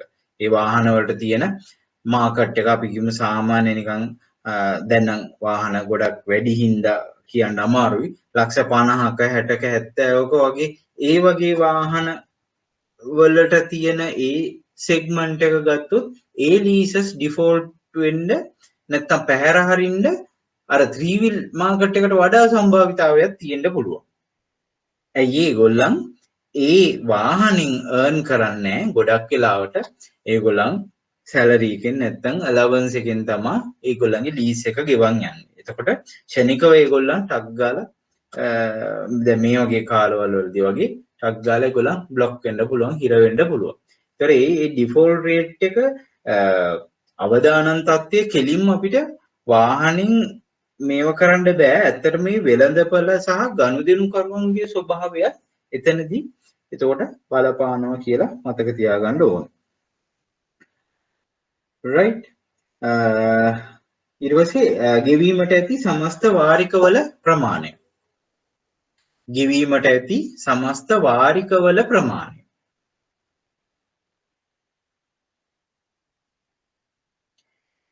දැන් අපි කියමු දැන් මේ අපි mortgages special purpose vehicle එකට transfer කරපුවාම ඒකේ තියෙන ගොඩක්ම fresh leases නැත්තම් හරිම මුල් අවදියේ තියෙන ලීසස්. ඒ කියන්නේ දැන් මේ අපි කියමු 100ක් මෙතනින් ට්‍රාන්ස්ෆර් කරා නම් SPV එකට ඒ 100න් 80ක්ම අපි උදාහරණයකට ගමු ඒකෙන් 80ක්ම තියෙන්නේ අලුත්ම mortgages අලුත්ම ලීසස් දුන්න.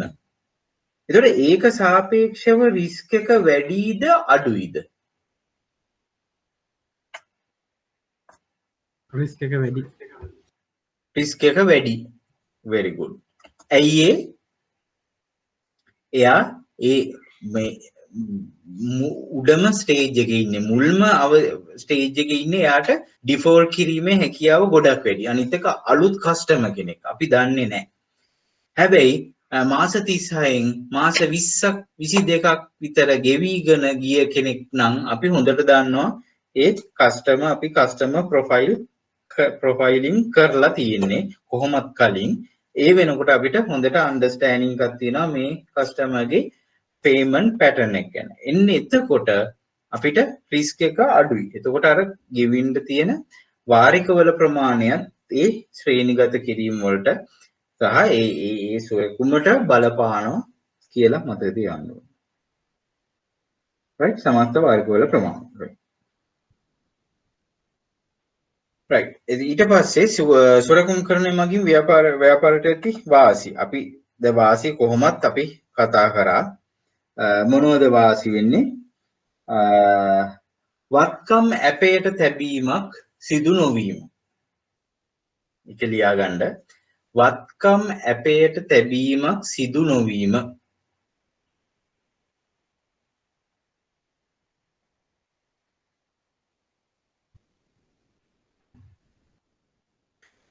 දෙක ආදායම ඉපදවීමේ වත්කම් වල කාර්යක්ෂමතාව ඉහළ යාම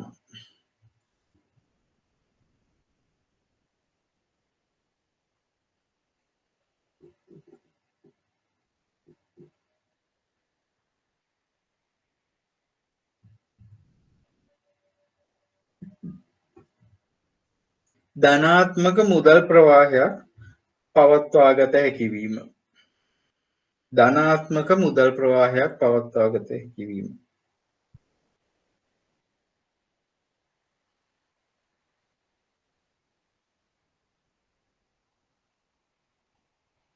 අනිත් එක වක්‍ර ප්‍රචාරණය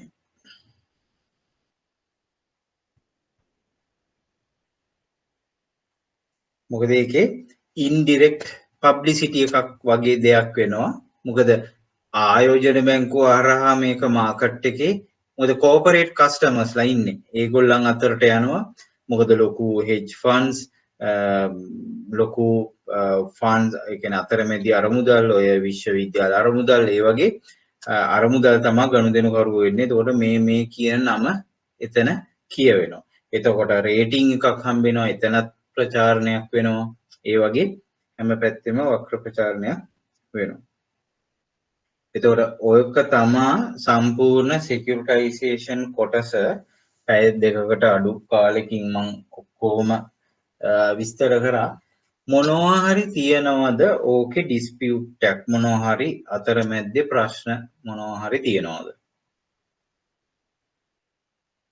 විනාඩි දෙකක් විතර දෙන්න පුළුවන් විනාඩියක් හෝ දෙකක් වගේ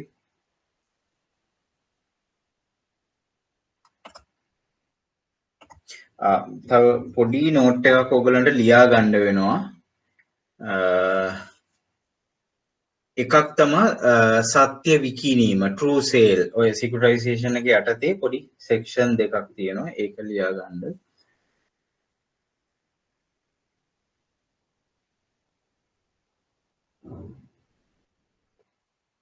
ඒක ලියා ගන්න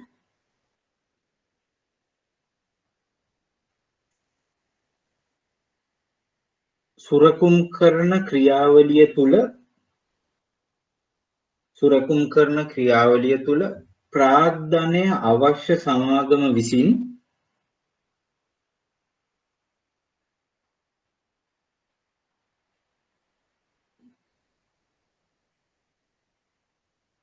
තම ලැබිය යුතු වටිනාකම් ප්‍රමාණය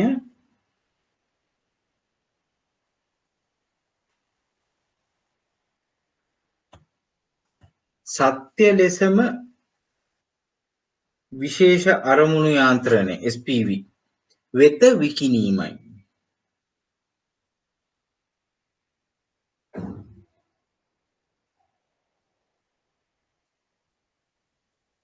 මෙහි අරමුණ වන්නේ අර මම කිව්ව අරමුණ මොකද්ද? විශේෂ අරමුණු යාන්ත්‍රණයයි සමාගමයි එකිනෙකට බංකොලොත් භාවයෙන් දුරස් කොට තබා ගැනීම. අපේක්ෂාව වන්නේ සොරකුම් කරන ක්‍රියාවලිය අතරතුර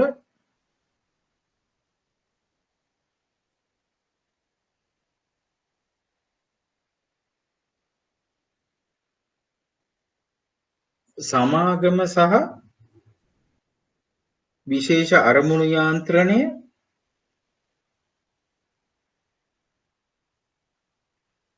එකිනෙකට බංකොලොත් භාවයෙන් දුරස් කොට තබා ගැනීමයි. මම මේ ටර්ම්ස් දෙකම එකට කරලා ලිව්වේ. නැත්තම් එකක් මේ වුණොත් අනිත් එක බේර ගන්න කියන එක. සමාගම බංකොලොත් වුණොත් SPV එක බේර ගන්න, SPV එක බංකොලොත් වුණොත් සමාගම බේර ගන්න කියන අයිඩියා දෙකම මම ඔය එකට කම්බයින් කරලා කිව්වේ ඔයගොල්ලන්ගේ නෝට් එකට පහසුවට. නැත්තම් ඔයගොල්ලන් ඒක වෙන වෙනම දැනගන්න ඕන. අතරතුර සමාගම සහ SPV එක එකිනෙකට බංකොලොත් භාවයෙන් දුරස් කොට තබා ගැනීම. ඒක තමයි true sale එකේ අරමුණ වෙන්නේ.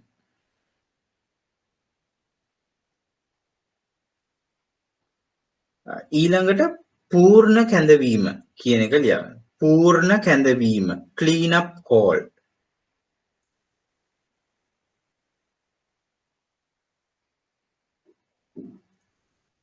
clean up call ලියා ගන්න නිකුත් කළ මුල් වටිනාකමෙන් වැඩි ප්‍රතිශතයක්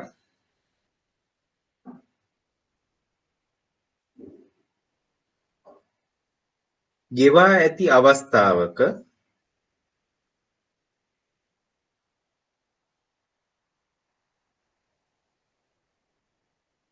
හිඟ මුදල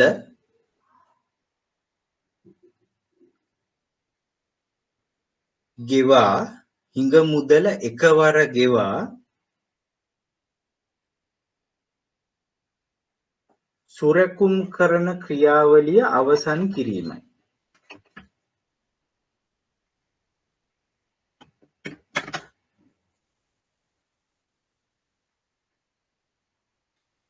මෙහි අරමුණ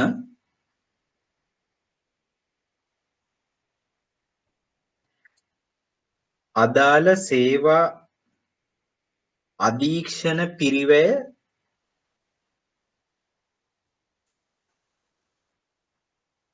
අවම කර ගැනීමයි.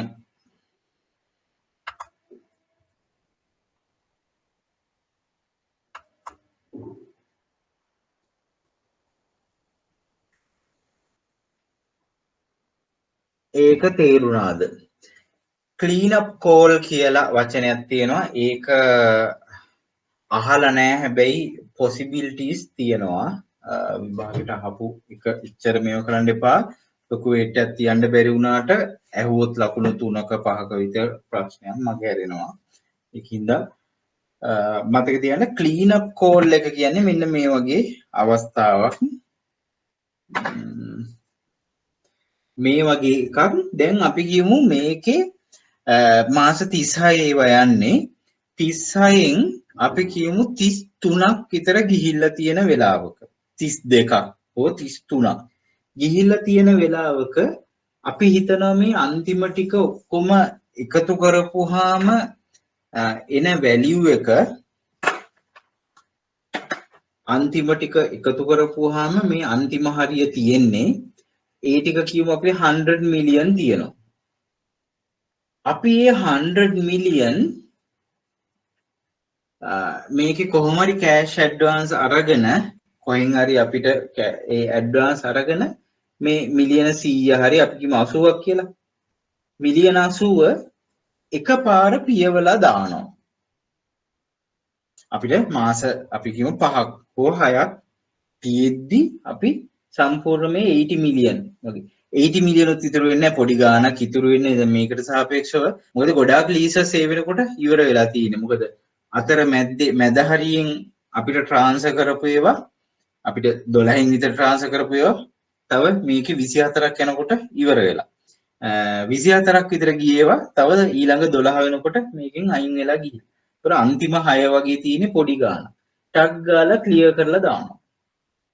ඒකෙන් ගොඩක් ඇඩ්මිනිස්ට්‍රේෂන් කොස්ට් එක ඉතුරු වෙනවා. මේ බැංක් වලට ගෙවන්න ඕන ෆීස්, ඊට පස්සේ තව මොනවා හරි සර්විස් කරන මේ ඉන්වෙස්ට්මන්ට් බැංක් එකට තව මොනවා හරි තියෙන ඒගොල්ලන් කියනවා මේක කලින් ඉවර කරොත් මේ ආපහු රිබේට් එකක් දෙනවා කියලා. ඒ වගේ තව ඒකේ තියෙන ඇඩිෂනල් ෆීස් ගොඩක් අධීක්ෂණ පිරිවැයන් කීපයක් එහෙම අඩු කරගන්න අවස්ථාව තියෙනවා මේ clean up call කියන එකෙන්. clean up call. එතකොට ඒ clean up call එක ඉවර කරලා ඊට පස්සේ අපි ඉතුරු වෙනවා අපි කියමු මිලියන 200ක proceeds ඉතුරු වෙනවා. අන්න ඒ ටිකත් එක්ක ඔක්කොම අපෝ ට්‍රාන්ස්ෆර් කරලා ඉතුරු කරනවා. ඒ මිලියන 200 අපි නාමිකව තියාගන්න. ඇත්තට මේ ටෙන එක හරියටම ඉවර වුණොත් ඒකේ ඉතුරු වීමක් නැහැ. සම්පූර්ණ ඒක ගෙවිලා ඉවරයි. අපිට ප්‍රොසීඩ්ස් වලින් තමයි ඒක බිලියන් එකක් හැදිලා අපිට මිලියන 200ක් අපි හෝල් කරලා 800ක් ඉෂුව කරන්න. right securitization කියන එක A to Z ඔය ඔක්කොම කොටස් ටික මම කරේ අපිට ලෙසන් එකට ඇති වෙන්න. නැත්තම් මේක ඇත්තටම වෙනම කෝස් එකක් තරම් ඒක complicated එක එක ආකාර තියෙනවා. ඕගොල්ලන්ට තව දැන් ඕගොල්ලන් බලන්න ඔය YouTube videos ඒකේ තියෙන definition වලට වඩා ඒකේ images බලන්න.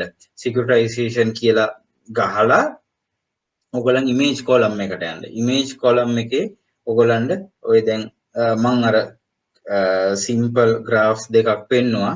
ඒ වගේ එක විදිවල graph තියෙයි. ඒතකොට ඒ වගේ ඔයගොල්ලන්ට වචන search කරලා බලන්න පුළුවන්. පොඩි video clips තියෙනවා securitization කියන්නේ මොකක්ද කියලා. අන්න දැන් ඒව බලන්න ඒවා ඔයගොල්ලන්ට තේරෙයි සම්පූර්ණ දැන් process එක ඔයගොල්ලන්ට ඔළුවට ඇවිල්ලා තියෙන හන්ද සම්පූර්ණයෙන්ම.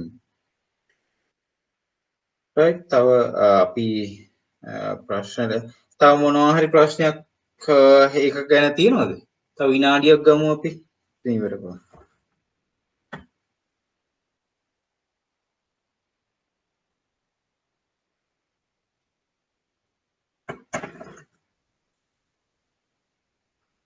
right එහෙනම් අපි අදට මේක නවත්තමු.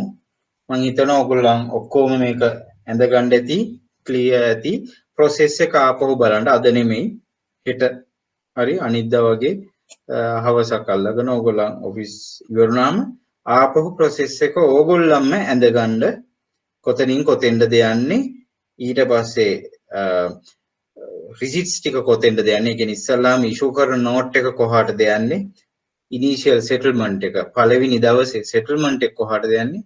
month end එකේ each month end settlements කොහොමද යන්නේ. කොතනින් ගිහිල්ලා කොතනින්ද එන්නේ එහා පැත්තෙන්.